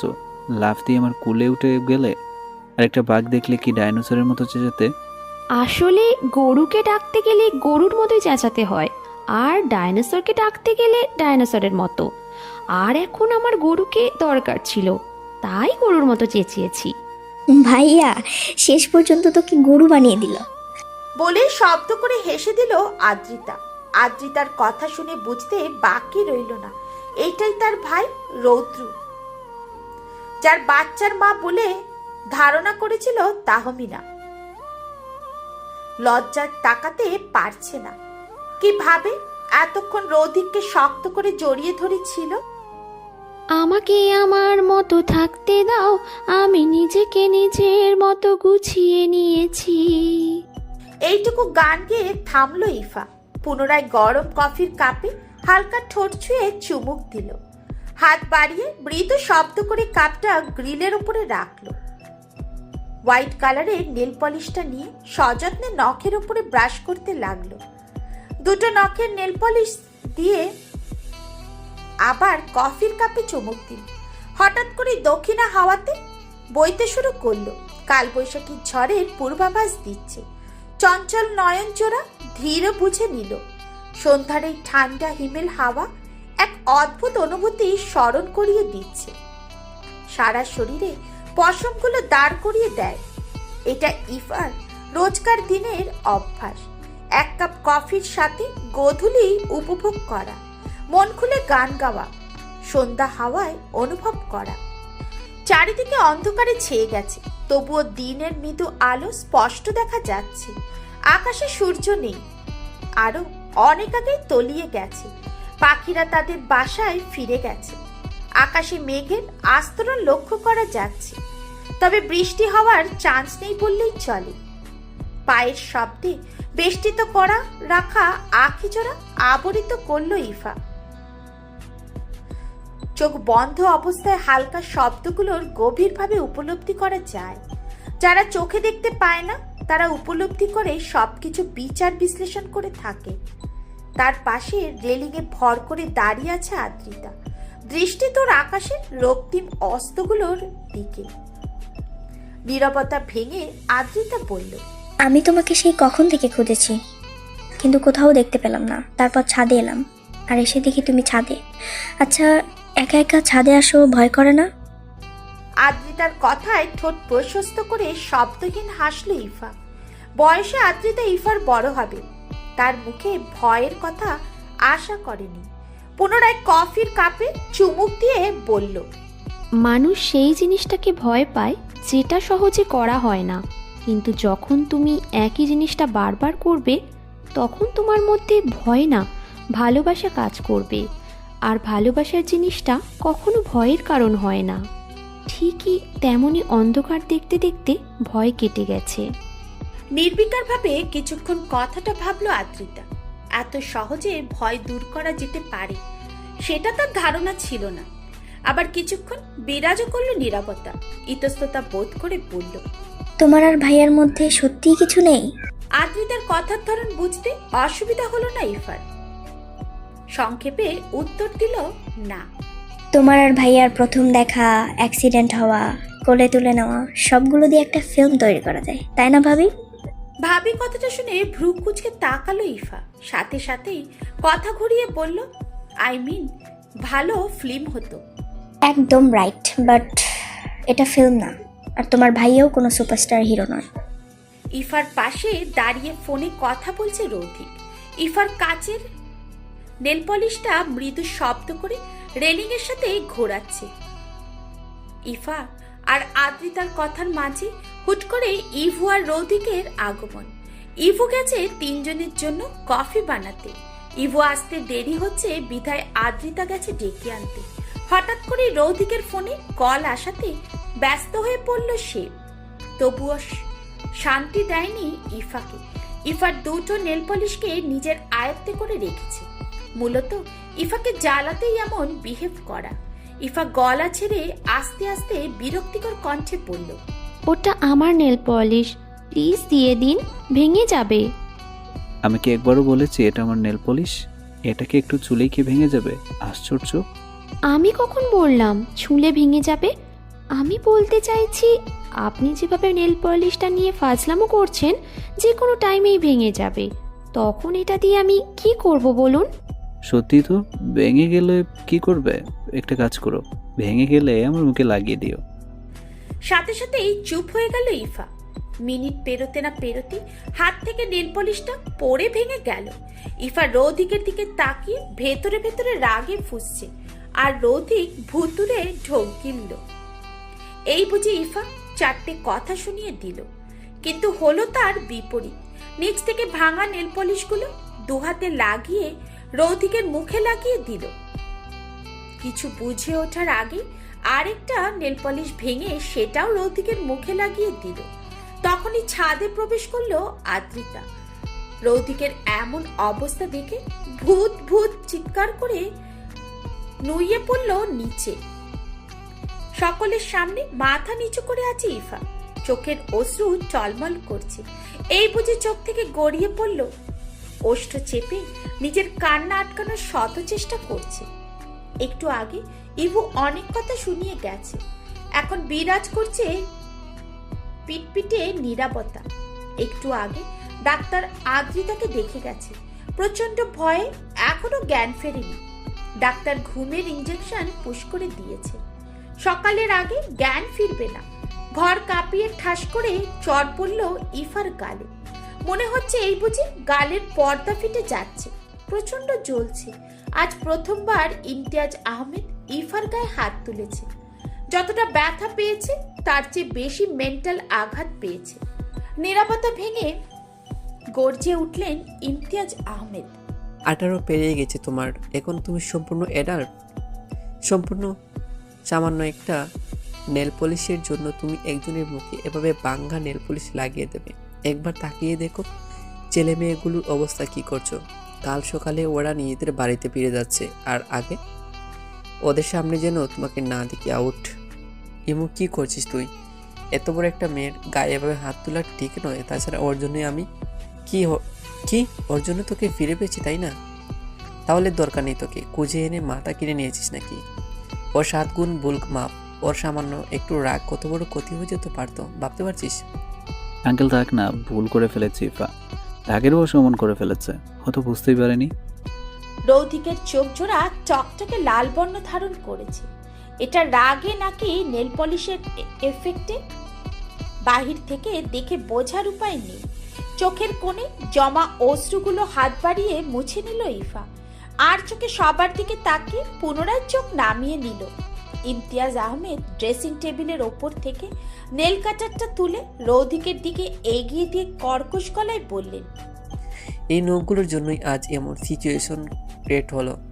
তাই আজকের পর থেকে তুমি নেল পলিশ কেনার জন্য 1 টাকাও পাবে না। না নখগুলো থাকবে আর না অন্য ক্ষতি করবে। নিজের হাতে এর নখগুলো কেটে দাও। এতক্ষণ আটকে রাখা অশ্রুগুলো আর চোখের মাঝে আটকে রইল না। চোখের কার্নিশ বেয়ে গড়িয়ে পড়ল। নিঃশ্বাস ভারী হয়ে আসছে। এই নখগুলো রাখা শুরু করেছিল 5 বছর আগে থেকে। প্রতিদিন খুব যত্ন করত। আজ সেই শখের জিনিসটাকে হারাতে হবে। কিন্তু রৌদিক ইফার করুণ চোখের দিকে তাকিয়ে দমে গেল। এই নখের চিহ্নগুলো রৌদিকের পিঠে ছড়িয়ে ছিটিয়ে আছে। এখনো হয়তো মৃদু দাগ দেখা যাবে। বাধ্য হয়ে ইমতিয়াজ আহমেদ ইফার হাতে নেল কাটারটা ধরিয়ে দিল। দীর্ঘশ্বাস নিয়ে সব নখগুলো কেটে ফেলল। নেল কাটারটা টেবিলের ওপরে রেখে দ্রুত পায়ে রুম থেকে প্রস্থান করলো ইফা। মাঝরাতে সবাই তখন গভীর ঘুমে আচ্ছন্ন। ঘুম নেই ইফার চোখে। ফুপিয়ে ফুপিয়ে কেঁদেই চলেছে ইফা। অনেকক্ষণ কান্না করার কারণে শরীরটা ক্রমশ কেঁপে উঠেছে, চোখ মুখ ফুলে লাল হয়ে গেছে, চুলগুলো এলোমেলো। নিজের করা কাজের জন্য বড্ড অনুশোচনা হচ্ছে, কিন্তু কি করবে? তখন রৌধিকের ওপর প্রচুর পরিমাণে রাগ উঠেছিল। গুটি গুটি পায়ে বেড থেকে নেমে রৌধিকের রুমের উদ্দেশ্যে বেরিয়ে এলো। রৌধিক বালিশে হেলান দিয়ে চোখ বন্ধ করে আছে, ঘুমন্ত আদ্রিতার মাথায় হাত বুলিয়ে দিচ্ছে। হঠাৎ রৌধিকের কাঁধে কারো স্পর্শ পেয়ে চোখ খুলে তাকালো। ইফা মাথা নিচু করে দাঁড়িয়ে আছে। ইফাকে দেখেই রাগ উঠে গেল রৌধিকের মাথায়। সাথে সাথেই উঠে দাঁড়ালো রৌধিক, চোখ মুখ শক্ত করে বলল, এত রাতে কি চাই এখানে? দেখো আমার মন মেজাজ একদম ভালো নেই, কি বলতে কি বলে ফেলবো, পরে তুমি কষ্ট পাবে। Please leave now. I am extremely sorry, আমি বুঝতে পারিনি এমন কিছু হবে। কি বুঝতে পারোনি? একটু বলবে আমায়? শুধু একটা নেল পলিশের জন্য এমন কেন করলে? আবার তোমাকে একটা নেল পলিশ কিনে দেওয়ার মতো ক্ষমতা ছিল না? আমি কখন বললাম আপনার কিনে দেওয়ার ক্ষমতা নেই? আমি রাগের মাথায় এমনটা করে ফেলেছি। এখনো কি তোমার রাগ দেখানো বাকি আছে? তাহলে তাড়াতাড়ি রাগটা দেখিয়ে বিদা হোক। রৌধিকের এমন ব্যবহারে কেঁপে কেঁপে উঠছে ইফা। কোনো কথা বলার ক্ষমতা খুঁজে পাচ্ছে না। আলতো হাতে কাঁধ থেকে রৌধিকের হাত নামিয়ে নিল।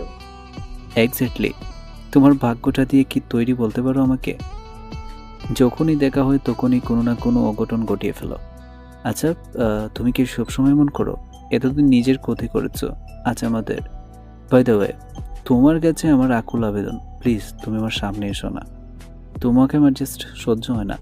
আমি শিওর জানি না দুটো নেল পলিশের দাম কত, যা লাগে এখান থেকে নিয়ে আমার চোখের সামনে থেকে দূর হোক। চেঁচিয়ে কথাগুলো বলে ব্যাগটা হাতে ধরিয়ে দিল। ইফা করুণ চোখে রৌধিকের দিকে তাকিয়ে ব্যাগটার দিকে তাকালো। আজ একটা ভুলের জন্য সবাই এতগুলো কথা শুনিয়ে দেবে ভাবতে পারেনি। তবে ঠিকই বলেছে রৌধিক, সবকিছুই তার জন্যই হয়েছে। রৌধিকরা তাদের বাড়িতে ফিরে গেছে, তাও মাস পেরিয়ে গেছে। ইমতিয়াজ আহমেদের কথা রাখতে তাদের সামনে যায়নি ইফা। নিজেকে সবার থেকে আলাদা করে নিয়েছে। কারোর জন্য সময় থেমে থাকে না। সবকিছু এই 1 মাসে বদলে গেছে। শুধু বদলে যায়নি ইফার অভিমান। সে বাড়িতে ফিরল কি ফিরল না, খেলো কি খেলো না, সেদিকে কারো দৃষ্টি নেই। সবাই সবটা নিজের মতো করে সাজিয়ে নিয়েছে। গধূলি বেলার সময়টা এখন আর ছাদে কাটানো হয় না। মন ভরে সাজগোজ করে হয়ে ওঠে না তার। ইভুর সাথে খুনসুটিগুলো সেদিনের পর হারিয়ে গেছে। অতীতগুলো জমে আছে কিছু স্মৃতির পাতায়। শুনেছি তুমি নাকি অশৃঙ্খল জীবন শুরু করে দিয়েছো। কখনো বাড়িতে ফিরেছো, খাওয়া দাওয়া করেছো? তার হিসাব নেই। আমার বাড়ির একটা রুলস আছে, যদি সেটা মানতে না পারো তাহলে এই বাড়িতে তোমার টাকা হয়ে উঠবে না। সোজাসুজি বলে দিলেই তো হয় আমাকে এই বাড়িতে রাখতে চাও না। সমস্যা নেই, বলে দাও, আমি চলে যাচ্ছি। কোথায় যাবে জানতে পারি? বাড়িতে থাকো, তাই বাইরের পরিবেশটা কেমন জানতে পারো না। একবার বের হও, জানতে পারবে। কোথায় যাব সেটা হয়তো জানি না, তবে মরে গিয়ে তোমাদের শান্তি তো দিতে পারবো। কথাটা বলেই দাঁড়ালো না ইভা, দ্রুত গতিতে রুমের দিকে ছুটে গেল। ইভার কথা শুনে বুক চিরে বেরিয়ে এলেও এক দীর্ঘশ্বাস। ড্রয়িং রুমে বিরাজ করছে পিনপতনের নীরবতা। একজন মানুষ কতটা কষ্টে থাকলে মৃত্যু কামনা করতে পারে। ইমতিয়াজ আহমেদ আর রুমকির মুখের দিকে তাকালো ইভু। ছুটল ইভার রুমের দিকে। ছোট্ট বোন যে তার উপর বড্ড অভিমান করে আছে, আজ সেই অভিমানের পরিসমাপ্তি ঘটাবে সে। সে কখন থেকে কান ধরে উঠবোস করছে ইভু। হাত পায়ের অবস্থা বেসামাল, ব্যথায় টনটন করছে। রুমে আসার পর থেকে ইফার রাগ কমানোর চেষ্টা করছে, কিন্তু তাতে কোনো হেলদোল নেই ইফার। সে শান্ত মনে টাওয়েল দিয়ে চুল মুছে চলেছে। ইভু ইফার দিকে করুণ চোখে তাকিয়ে বলল, দেখো বনু, এবারের মতো মাফ করে দে। আই প্রমিস আর কখনো তোকে বলবো না। শরীরটা ব্যাপার টনটন করছে। আমি তোকে একবারও বলেছি এভাবে কান ধরে সার্কাস দেখাতে? তাই তো শরীর ব্যথা করলে আমি কি করতে পারি? শরীরটা ব্যথায় টনটন করছে। প্লিজ বনু, এভাবে বলিস না। আমি সত্যি দুঃখিত। দেখ, তোর জন্য কতগুলো চকলেট এনেছি, সবগুলো শুধু তোর। আমি কি একবারও বলেছি আমার জন্য চকলেট নিয়ে আসতে? তাছাড়া আমি বাচ্চা নই, 18 বছর পেরিয়ে গেছে। একজন অ্যাডাল্ট মেয়েকে চকলেট হাতে মানায় না। ইভুর বুঝতে বাকি রইল না সেদিনকার ইমতিয়াজ আহমেদের কথাগুলো ফিরিয়ে দিচ্ছে। ইফার এমন বিহেভ কষ্ট হচ্ছে ইভুর, তবুও নিজেকে মানিয়ে নিয়েছে। আজ যেভাবেই হোক ইফার রাগ সে ভাঙিয়েই ছাড়বে। ইফাকে টেনে বেডের ওপরে বসিয়ে দিল। ড্রেসিং টেবিল খুঁজে সব কসমেটিকগুলো একে একে ইফার সামনে সাজিয়ে রাখলো। ইফা বিরক্তিকর চোখে কসমেটিকগুলোর দিকে তাকিয়ে চোখ সরিয়ে নিল। 1 মাস পেরিয়ে গেছে এই কসমেটিকগুলো তার ছুঁয়ে দেখা হয়নি, অথচ একসময় এগুলো ছাড়া তার দিন কাটতো না। ইভু ইফার ছলে ছলে চোখের দিকে তাকিয়ে একটা রেড কালারের নেল পলিশ নিয়ে ইফার হাতে লাগিয়ে দিল। নখের উপর ঠান্ডা ভেজা জাতীয় কিছু অনুভব করতে হাত সরিয়ে নিল সে। বুঝতে অসুবিধে হলো না ইভু সযত্নে নেল পলিশ লাগিয়ে দিচ্ছে। মানুষের মাথায় রাগ হলে সে কিনা করতে পারে না। সেদিন আমার মাথায় রাগ উঠে গেছে। তাহলে আমার রাগটা কি যথেষ্ট ছিল না? তুই তো আমাকে কোনোরূপ ওয়ার্নিং দিসনি, কিন্তু আমি দিয়েছিলাম। শুধু একটা ভুলের জন্য আমার প্রিয় নেলগুলো কাটতে হলো, শারীরিক প্লাস মানসিক আঘাত সহ্য করতে হলো। 1 মাস পর এসেছিস আমার রাগ অভিমান ভাঙাতে? আমি কারোর ওপর কোনো অভিমান করিনি। প্লিজ এখান থেকে যা। কথাগুলো বলেই দাঁড়ালো না ইফা, চঞ্চল পায়ে ব্যালকনিতে গিয়ে দাঁড়ালো। কথাগুলো তখন গলা পেঁচিয়ে নয়নের নীর হয়ে বেরিয়ে আসতে চাইছিল। বড্ড কষ্ট হচ্ছিল ভাইয়ের ওপর রেগে থাকতে। অনেক কষ্টে নিজেকে সংযত করেছে। হঠাৎ প্রচন্ড জোরে সাউন্ড সিস্টেম বাজার কারণে হুঁশ ফিরল তার। মনে হচ্ছে এই বুঝে ব্যালকনির ফ্লোর ভেঙে নিচে পড়ে গেল। বক্ষে থুতু দিয়ে রুমের মধ্যে ফিরে এলো। ইভু সাউন্ড সিস্টেমে অন করে উড়াধুরা নাচছে। বোনের রাগ ভাঙাতে এমন উদ্ভট কাজ করছে ইভু। চোখ গোল গোল করে ইভুর দিকে তাকিয়ে আছে। তার ভাবনার মাঝে রুমে প্রবেশ করলো রুমকি, হাতে খাবারের প্লেট। অতি সাবধানে প্লেটটা টেবিলের উপরে রেখে সেও ইভুর সাথে ডান্স শুরু করে দিয়েছে। পরনে শাড়ি থাকার কারণে খুলে খুলে যাচ্ছে, তাতে কোনো প্রভাব পড়ছে না রুমকির মধ্যে। সে 2 হাতে শাড়ি ধরে ইভুর সাথে তাল মিলিয়ে যাচ্ছে। এই মুহূর্তে এক্স্যাক্টলি ইফার কি করা উচিত বুঝতে পারছে না। ইতিমধ্যে ইভু ইফার হাত টেনে দুজনের মাঝখানে এনে দাঁড় করিয়ে দিল। ইফার তার ভাই আর মায়ের উদ্ভট নাচ দেখে আর রাগ করে থাকতে পারেনি। একসাথে 3 জনের নাচ শুরু করে দিল। হয়েছে হয়েছে, অনেক হয়েছে আমাদের নাচ, আর পারছি না। এবার আয় দুজনে খাবার খেয়ে নিবি। ইভা সারাদিন কিছু খায়নি। ছিল কি বলছো বনু?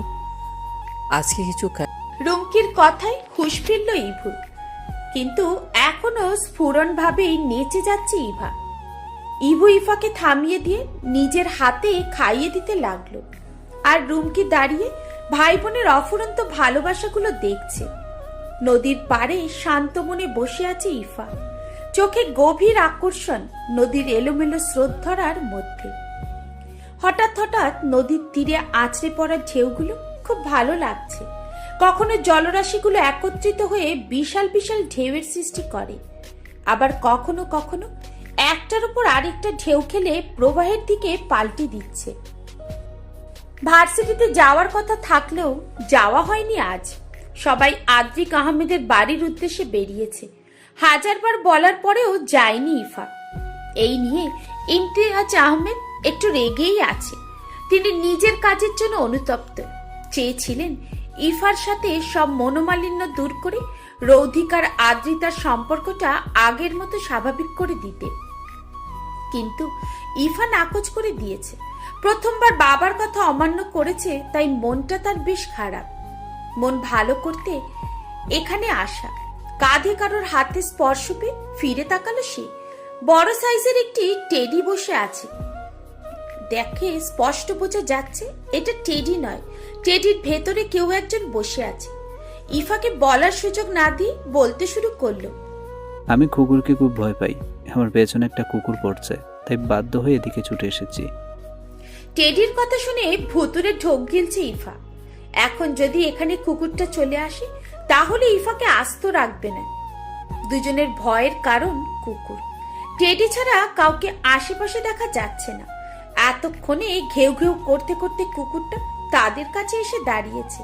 ভয়ে থরথর করে শরীর কাঁপছে ইফার।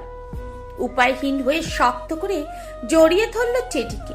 টেডিটা দুহাতে ইফাকে জড়িয়ে ধরে সুরেলা কণ্ঠে বলল, ভয় পেও না ইফা, আমার গাড়ি আছে, চলো আমরা একসাথে চলে যাই। নিজের নামটা শুনে প্রচন্ড চমকালো ইফা। স্পষ্ট মনে আছে এখনো পর্যন্ত নিজের নাম বলেনি, তাহলে জানলো কিভাবে? সেই কৌতূহলের চেয়ে কুকুরের ভয়টা বেশি কাজ করছে ইফার মধ্যে। টেডিটার আগেই দৌড়ে গাড়ির কাছে চলে গেল ইফা। সেদিনের পর থেকে গাড়ি ছাড়াই বের হয় ইফা। হলো তার বিপরীত। টেডিটা লাফ দিয়ে গাড়ির ওপরে উঠে গেছে আর ইফার ডোর খোলার চেষ্টা করছে। সবগুলো চাবি দিয়ে লক করে রেখেছে। কুকুরটা ছোট্ট ছোট্ট পায়ে ভর করে ইফার দিকে এগিয়ে আসছে। ইফা পিছুতে পিছুতে গাড়ির সাথে লেপ্টে আছে। ক্রমশ ভেতরের ভয় তাকে জেঁকে ধরেছে। চোখের সামনে ঝাপসা হয়ে অন্ধকার ধরা দিল। জ্ঞান হারিয়ে নুইয়ে পড়ল রাস্তার মাঝখানে।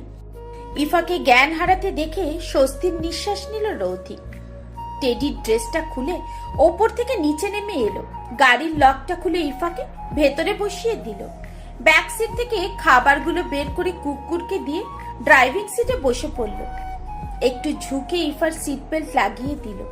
এলোমেলো চুলগুলো দু হাতে সরিয়ে দিয়ে অদৃষ্টে অধর ছুঁয়ে দিল। আলতো হাতে মাথাটা নিজের বুকে জড়িয়ে ধরে ড্রাইভ করতে করতে বলল, sorry my Ifuri, I am extremely sorry. আমি জানি তুমি আমার উপর বড্ড অভিমান করে আছো, সেটাই স্বাভাবিক। তোমাকে মেটাল আঘাত করে আমার সাথে নিয়ে যাওয়ার জন্য আমি দুঃখিত।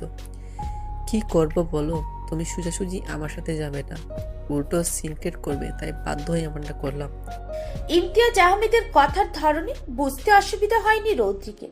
ইফা তার উপর অত্যন্ত রেগে আছে। সরাসরি আসলে ইফা রৌদ্রিকের সাথে যেত না, তাই বাধ্য হয়ে কুকুরের ভয়টা দেখিয়ে নিয়ে এলো। প্রথম কুকুরকে কিছু খাবার দিয়ে লোলুপ করে ইফার কাছে নিয়ে গিয়েছিল। এর জন্যই হয়তো বলে কুকুর গন্ধ শুকে শুকে সব জায়গায় পৌঁছতে পারে। ইফা করুণ চোখে ডান হাতের দিকে তাকিয়ে আছে। একটুও হাত নাড়ানোর শক্তি খুঁজে পাচ্ছে না।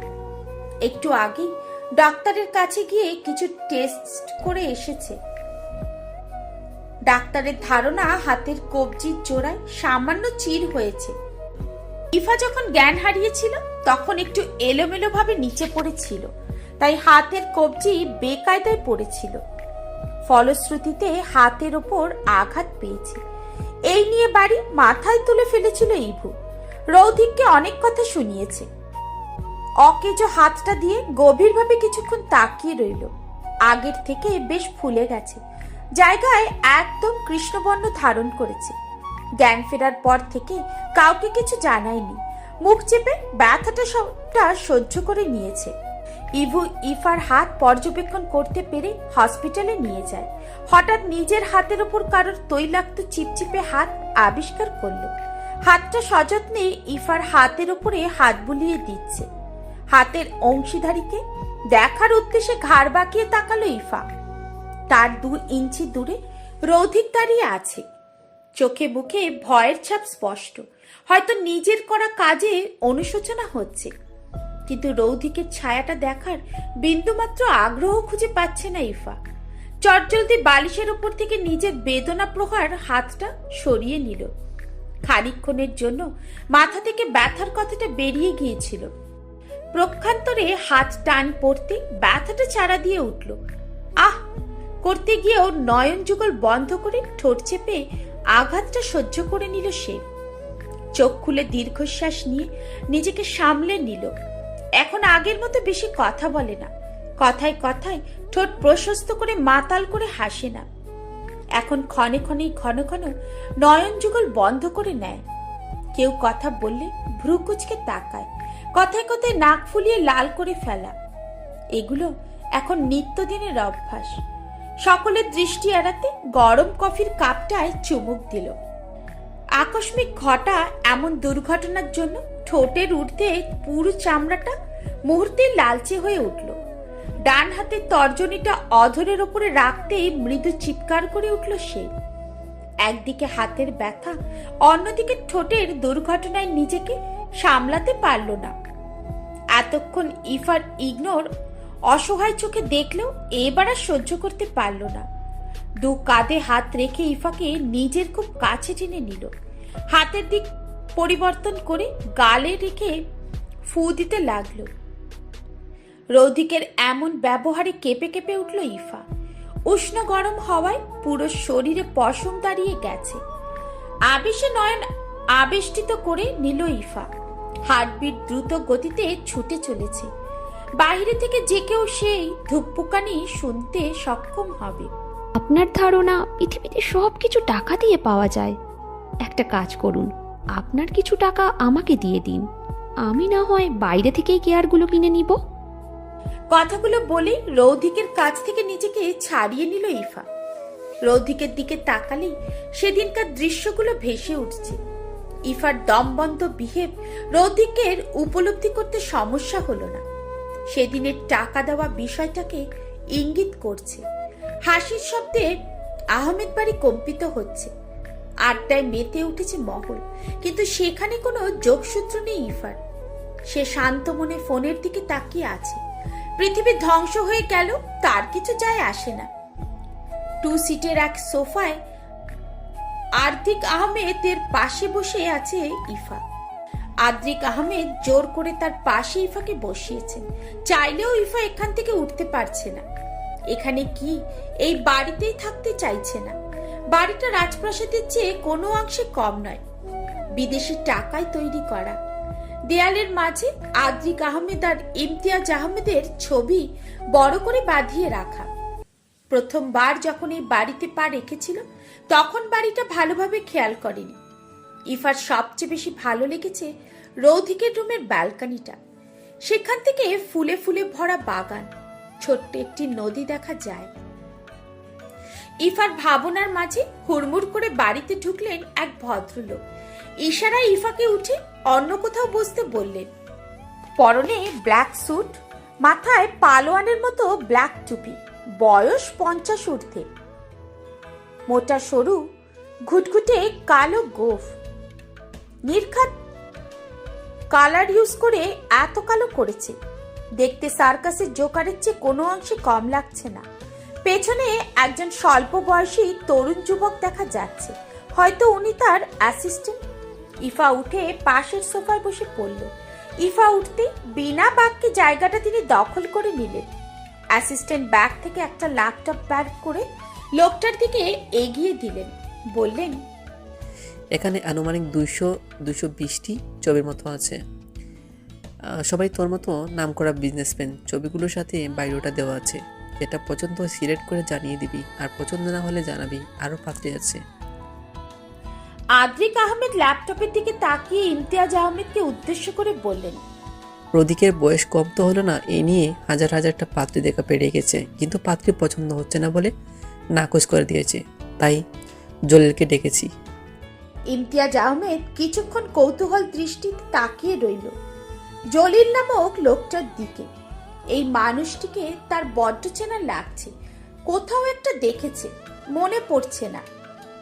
29 পাটির দাঁত বের করে শব্দ করে হাসলেন জলিল। দাঁতগুলো এরকম বিশ্রী ধরনের, টকটকে লাল রঙের। দাঁত ব্রাশ করা হয় না কতদিন হিসেব নেই। দাঁতের এমন বিশ্রী অবস্থা দেখে একটা ইচ্ছে জাগলো ইফার মনে, একদম ভয়ঙ্কর ইচ্ছে। ওয়াশরুম পরিষ্কার করার নোংরা ব্রাশ দিয়ে লোকটার দাঁত ব্রাশ করিয়ে দিতে। যদি তাতে দাঁতের একটু উন্নতি হয় তাহলে হয়তো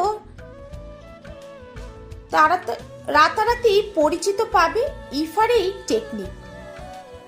সব জায়গায় টুথপেস্ট, টুথব্রাশ রেখে ইফার তৈরি করা ফলমূলা ছড়িয়ে পড়বে। পরে আরে ওকে চিনতে পারি না, ও তো জলিল, আমাদের শিক্ষক জামাল স্যারের ছেলে। এখন গোটা খালি করে। আদ্রিক আহমেদের কথায় দ্বিধায় ভুগছেন ইমতিয়াজ আহমেদ। একেই হয়তো বলে আকাশ থেকে পড়ে খেজুর গাছে আটকে যাওয়া। এটা কিভাবে সম্ভব?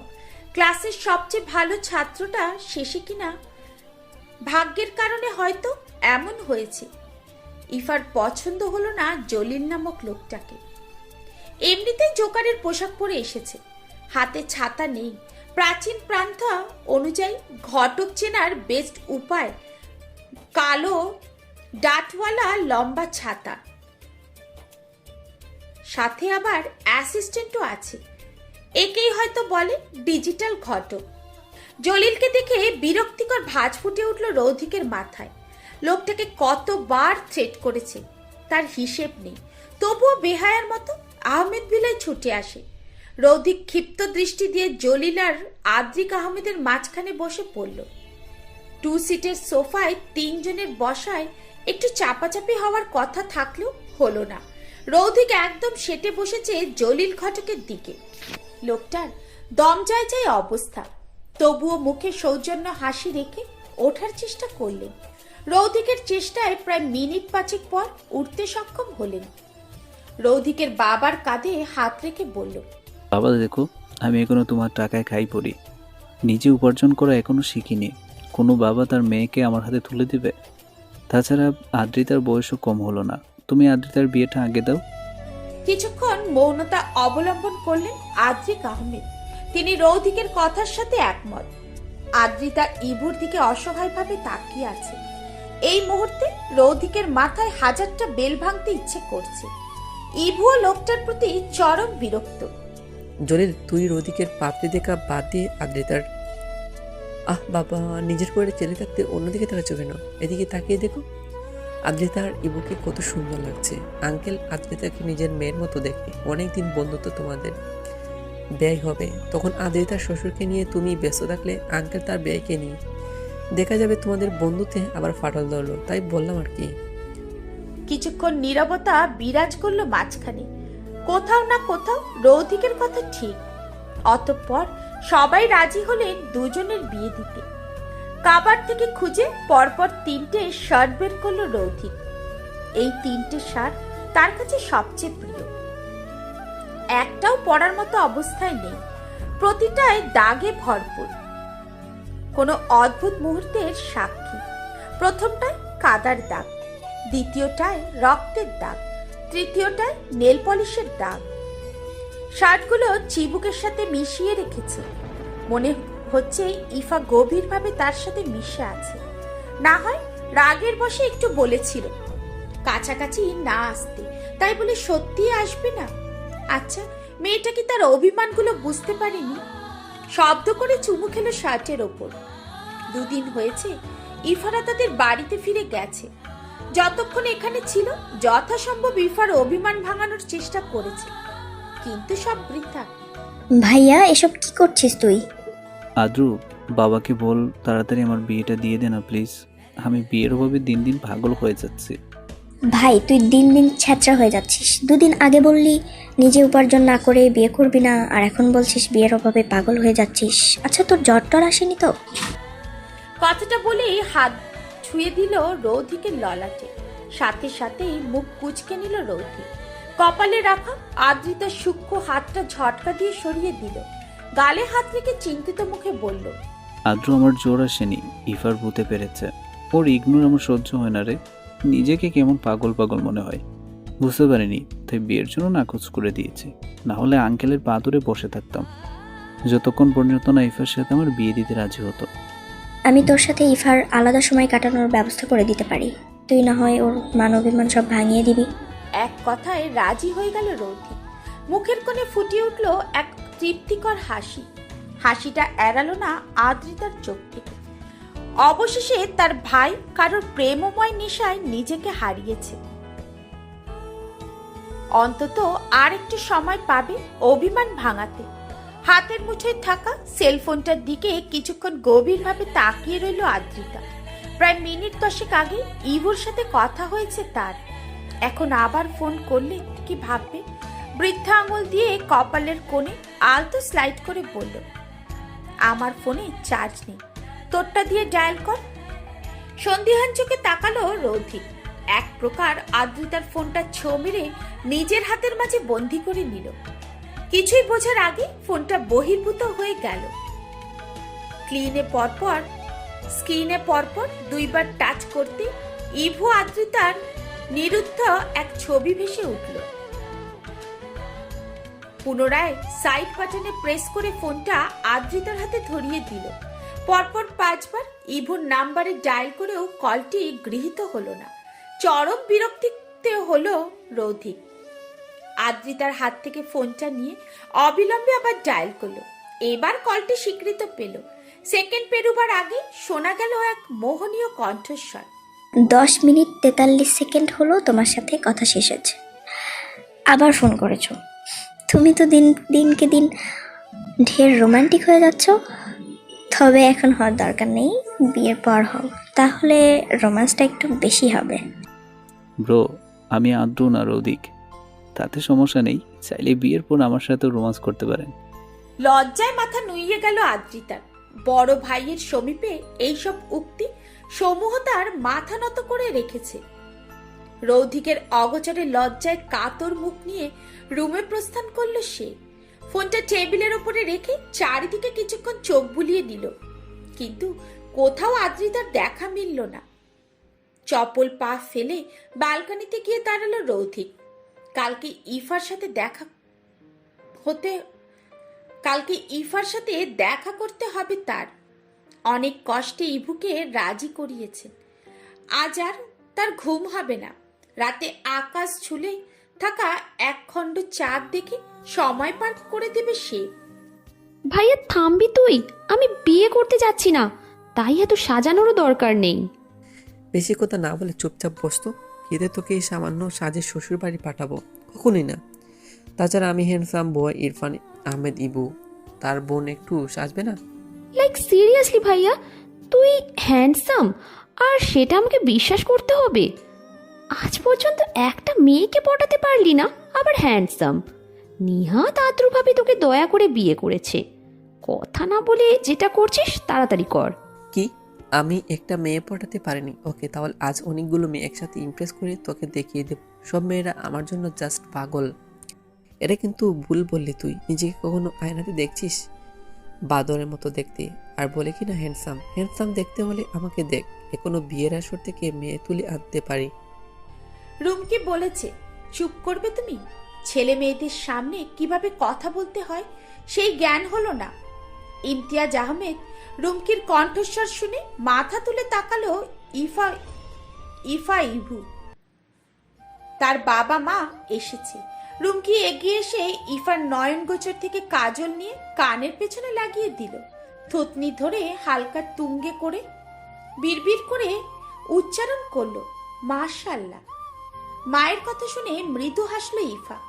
ইমতিয়াজ আহমেদ ইফার মাথায় আলতো হাত বুলিয়ে দিয়ে বললেন, বড্ড অভিমান করে আছিস বাবা উপরে। এত অভিমান তোর মনে জমে আছে? কিন্তু বাবা, মা একটু একটু সন্তানকে শাসন করবেই, এটাই তো রীতি। তাই বলে তুই এভাবে বলতে যাবি? আমি আমার আগের ইফাকে চাই, যার শব্দময় হাসি পুরো বাড়িটা আনন্দ ভরিয়ে রাখবে। হবি সেই ইফা? ইফা চোখ জোড়া ছলছল করে উঠল। তার একটু বদলে যাওয়াতে সবকিছু প্রাণহীন হয়ে যাবে ভাবতে পারেনি। ঠোঁট প্রশস্ত করে শব্দ করে হাসল ইফা। এক হাতে বাবাকে আলতো বেষ্টিত করে নিল। আজ থেকে শুরু হবে আবার বাবা মেয়ের মধুর সম্পর্ক। তৈরি হয়ে ড্রয়িং রুম পর্যন্ত আসতে ইফার চোখ চড়ক গাছ।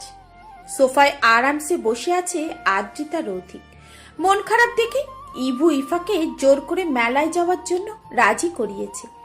ইফার বরাবরই নাগরদোলায় উঠতে ভালো লাগে, তবুও প্রথমে ইফা বিনা বাক্যে অসম্মত জানায়। ইভু অনেক বুঝিয়ে রাজি করায়। যদি ঘুণাক্ষরেও জানতো রৌধিক কিংবা আদ্রিতা যাবে, তাহলে নাকচ করে দিত। ইফা স্বাভাবিকভাবেই আদ্রিতার সাথে বিহেভ করলো। কথার মাঝে একবার আর চোখে রৌধিকের দিকে তাকিয়েছিল। সে প্রথম থেকেই তৃষ্ণার্তভাবে ইফার দিকে তাকিয়েছিল। বিধায় দুজনের চোখাচোখি হয়ে গেল। কাকতালীয় ভাবে ইফার সাথে রৌধিকের জামার রং ম্যাচ করে গেছে। আজ রৌধিক নীল রঙের পাজামা পাঞ্জাবি পরেছে। চুলগুলো কপালের কাছে কার্ল করা, হাতে ব্যান্ডের ওয়াচ। নীলাভ চোখ দুটো ইফার চোখের দিকে নেশাক্ত দৃষ্টিতে তাকিয়ে আছে। গাড়িতে ওঠার সময় বাঁধলো আরেক বিপত্তি। রৌধিক আগে থেকেই দুটো রিক্সা ভাড়া করে এনেছে। ইভু আর আদ্রিতা মহা খুশি। বিকেলের নরম রোদে প্রেয়সীর হাতে হাত রেখে নিরিবিলিতে পাশাপাশি বসে থাকার মজাই আলাদা। কিন্তু ইফা চরম বিরক্ত, কারণ তার পাশের মানুষটি সে বিন্দু পরিমাণে সহ্য করতে পারে না। ইফা মুখ ঘুরিয়ে অন্যদিকে তাকিয়ে আছে। রৌদিক হাঁটুর ওপর কনুইয়ের ভর রেখে গালে হাত দিয়ে ইফার দিকে তাকিয়ে আছে। ইফার খোলা চুলগুলো বাতাসে এলোমেলো হয়ে গেছে। এলোমেলো চুলগুলো রৌদিকের মুখের ওপরে আছড়ে পড়ছে, আর সে ইফার মাতাল করা স্মেলটা হাসি মুখে অনুভব করছে। দুজন মানুষের মধ্যে এতটাই দূরত্ব যে আদ্রিকার ইভু অনায়াসেই বসতে পারবে। মিনিট 10 রিক্সা ভালো রাস্তা দিয়ে অতিবাহিত হওয়াতে কারোর কোনো সমস্যা হলো না। ভাঙা রাস্তা দিয়ে চলতে শুরু করলে আংশিক ঝাঁকুনি শুরু হলো। ক্রমশ ঝাঁকুনির কম্পন বাড়তে শুরু করলো। পড়ে যেতে নিলেই হাত বাড়িয়ে রৌদিকের হাত স্পর্শ করলো। রৌদিকের ধ্যান ভাঙতে দুহাতে ইফার হাত শক্ত করে ধরে নিচের দিকে টান দিল। আকস্মিক ঘটা এমন পরিস্থিতির জন্য মোটেও প্রস্তুত ছিল না ইফা। হঠাৎ হাতে টান পড়াতে গিয়ে পড়ল রৌদিকের বুকে। পাঞ্জাবি চেপে ধরে ভয়ে আখিজোড়া বেষ্টন করে বার কয়েক শ্বাস টেনে ট্রমা থেকে বেরিয়ে আসার চেষ্টা করলো ইফা। ধুকপুকানির মাঝে নয়ন খুলে রৌদিকের চিবুকে নিজেকে আবিষ্কার করলো সে। রৌদিকের কাঁধে হাত রেখে সরে আসতে নিলেই কোমর চেপে ধরে থামিয়ে দিল সে। কোমরে থাকা হাতটা সরিয়ে দেওয়ার চেষ্টা করতে করতে বলল, এটা কোন ধরনের অসভ্যতামো? হাত সরান। মুচড়ি অফ করে শান্ত হয়ে বস। পৌঁছে গেলে আমি নিজেই হাত ছুঁড়ে ফেলবো। আর এর আগে যদি এই ইন্দি নড়াচড়া করো তাহলে ধাক্কা মেরে এখান থেকে ফেলে চলে যাব। তখন দেখাবো অসভ্যতম কাকে বলে, কত প্রকার ও কি কি। Mind it. রৌদিকের কথায় স্ট্যাচু হয়ে বসে আছে ইফা। ক্ষণে ক্ষণে রিকশায় ঝাঁকুনি অনুভব হয়। তখন শক্ত করে রৌদিক ইফার কোমর চেপে ধরেছে, যাতে বারবার কেঁপে উঠল সে। পরনের ওড়না চেপে সেই স্পর্শ থেকে বেরিয়ে আসার চেষ্টা করছে সে। ইফার এমন ভঙ্গিমায় ঠোঁট চেপে হাসছে রৌদিক। হালকা শব্দহীন উচ্চারণ করল সে, পাগলাটা আমার। মেলার এক কোণে দাঁড়িয়ে আছে আদ্রিতা ইফা।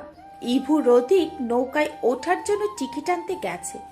নাগরতলায় প্রচুর ভিড়। উঠতে চাইলে অনেক সময় লাগবে। ততটুকু সময় অপেক্ষা করার মতো সময় কারণ নেই। সেই সময় ফোনটা বের করে পরপর কয়েকটা সেলফি তুলে নিল দুজনে। প্রতিটি সেলফির মধ্যে একটা অপরিচিত লোকের ফেস ভেসে উঠেছে। অপরিচিত বললে ভুল হবে, খুব পরিচিত একটি মুখ, কিন্তু স্পষ্ট বোঝা যাচ্ছে না। একটা পিকের স্ক্রিনে জুম করে কিছুক্ষণ তাকিয়ে রইল ইফা। দেখতে একদম আহির মতো। পেছনে দৃষ্টি ফেরাতে চোখাচোখি হয়ে গেল দুজনের। আহির দাঁড়িয়ে আছে। সেদিনের পর থেকে আর দেখা হয়নি তাদের। অবশ্য একদিন ফোন করে মিট করতে চেয়েছিল, কিন্তু মিট করেনি ইফা। আহির ভ্রু কুচকে সময় নিয়ে 3 বার চোখ মারল ইফাকে। ইফা দাঁতে দাঁত চেপে নিজের রাগ কমার চেষ্টা করল। এটা পাবলিক প্লেস না হলে আজ খবর ছিল আহিরের। টিস্যুতে মুখ মুছতে মুছতে এগিয়ে এলো ইভু। সাথে ইফা আর আদ্রিতাকে নিয়ে এসেছে। রৌদিক নৌকার সামনে দাঁড়িয়ে আছে। ওদের আসতে দিকে পা দিয়ে দুলন্ত নৌকাটা থামিয়ে দিল। এক এক করে 3 জনকে নৌকায় উঠিয়ে দিল। দ্বিধা না করে চট করে ইফার পাশে বসে পড়ল। ধীরে ধীরে নৌকা চলতে শুরু করলো। কখনো এক কোণা অনেক উপরে উঠে যাচ্ছে, আবার কখনো মাটির ফাঁকে ঢুকে যাচ্ছে। ভয়ে ভয়ে রৌদিকের কোমর আঁকড়ে ধরল ইফা। ক্ষণে ক্ষণে চোখের পলক পড়ছে। সামনের দিকে চোখ যেতেই চোয়াল শক্ত হয়ে এলো তার। অপর পাশে আহির দাঁত কেলিয়ে তাকিয়ে আছে। তার নিচে ইভু আদ্রিতা বসে আছে। চট করে মাথায় দুষ্ট বুদ্ধি আটলো ইফার। 2 হাতে রৌদিকের কোমর পেঁচিয়ে ধরে কাঁধে মাথা রাখলো সে। নেশাক্ত কণ্ঠে বলল, একটু জড়িয়ে ধরো না বেবি। তোমার পাগল করা ছোঁয়ার জন্য আমি চাতক পাখির মতো হাহাকার করি। ইফার মুখে এমন কথা চোখ বড় বড় হয়ে গেল সবাই। একটু আগেই যে মেয়েটা কেবল ডিস্টেন্স মেনটেন করত, সে এমন পাগলামি শুরু করে দিয়েছে। আহিরের দিকে তাকিয়ে চোখ মারল ইফা। হঠাৎ ইফার এমন ভঙ্গিমায় জ্ঞান শূন্য হয়ে গেল আহির। অনায়াসে হাতের বাঁধন আলগা হয়ে গেল তার। নিজেকে সামলে নেওয়ার আগেই ওপর থেকে গড়িয়ে ধপাস করে ইফার পায়ের কাছে। এই মুহূর্তটার জন্যই অধীর আগ্রহে অপেক্ষা করছিল ইফা। আহিরকে পায়ের কাছে অনুভব করে ক্রমাগত কয়েকটা লাথি ঘুষি কিল দিতে ব্যস্ত হয়ে গেল ইফা। কি হচ্ছে ভালোভাবে বোঝার আগে ইফার আক্রমণ দেখে শান্ত হয়ে গেল সবাই। চলন্ত নৌকায় এসে ইফাকে থামানোর মতো কেউ নেই। অনেক কষ্টে ইফার থেকে আহিরকে ছাড়িয়ে শৃঙ্খলা বাহিনী অতঃপর হসপিটালে পাঠিয়ে দিয়েছে। ব্রিজের রেলিং এর ওপরে বসে আছে ইফা, স্থিরভাবে সামনের দিকে তাকিয়ে আছে। একটা ছোট্ট গোলাপ এগিয়ে দিয়ে রৌদিক হাঁটু ভেঙে বসে আছে। এই মুহূর্তে কি করা উচিত বুঝতে পারছে না সে। আশেপাশে কোথাও আদ্রিতা ইবুর ছায়াও দেখা যাচ্ছে না।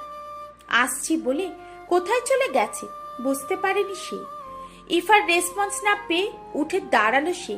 পেছনে ফিরে চোখ বন্ধ করে বলল, জানি না কবে কিভাবে তোমাকে ভালোবেসে ফেলেছি, তবে এখন এইটুকু বুঝতে পারছি, তুমি আমার সাথে একটু কথা না বললে নিজেকে বড্ড ফাঁকা ফাঁকা লাগে।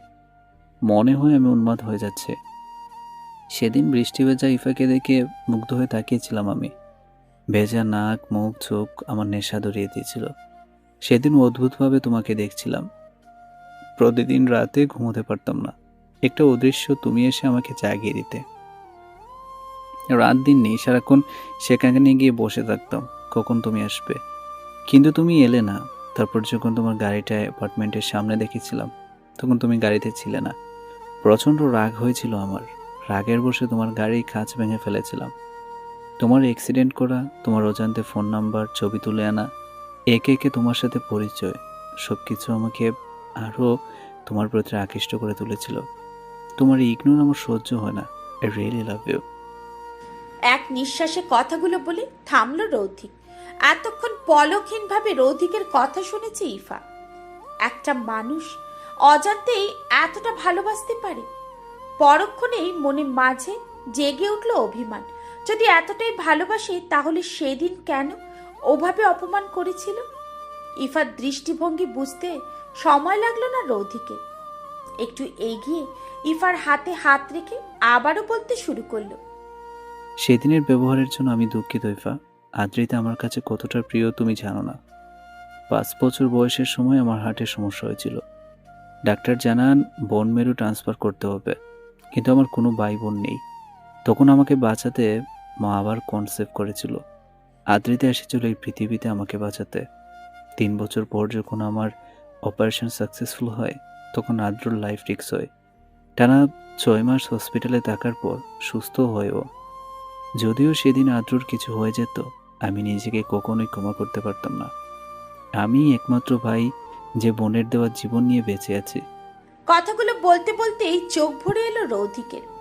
নিজের মধ্যে এক ধরনের অপরাধবোধ কাজ করছে। আলতোভাবে রৌধিকের কাঁধে হাত রাখতেই জড়িয়ে ধরল ইফাকে। হাউমাউ করে কেঁদে উঠল সে। মুখের ভাষা হারিয়ে ফেলেছে ইফা। অন্ধকার আকাশে চাঁদ আলোতে চারিদিক জলজল করছে।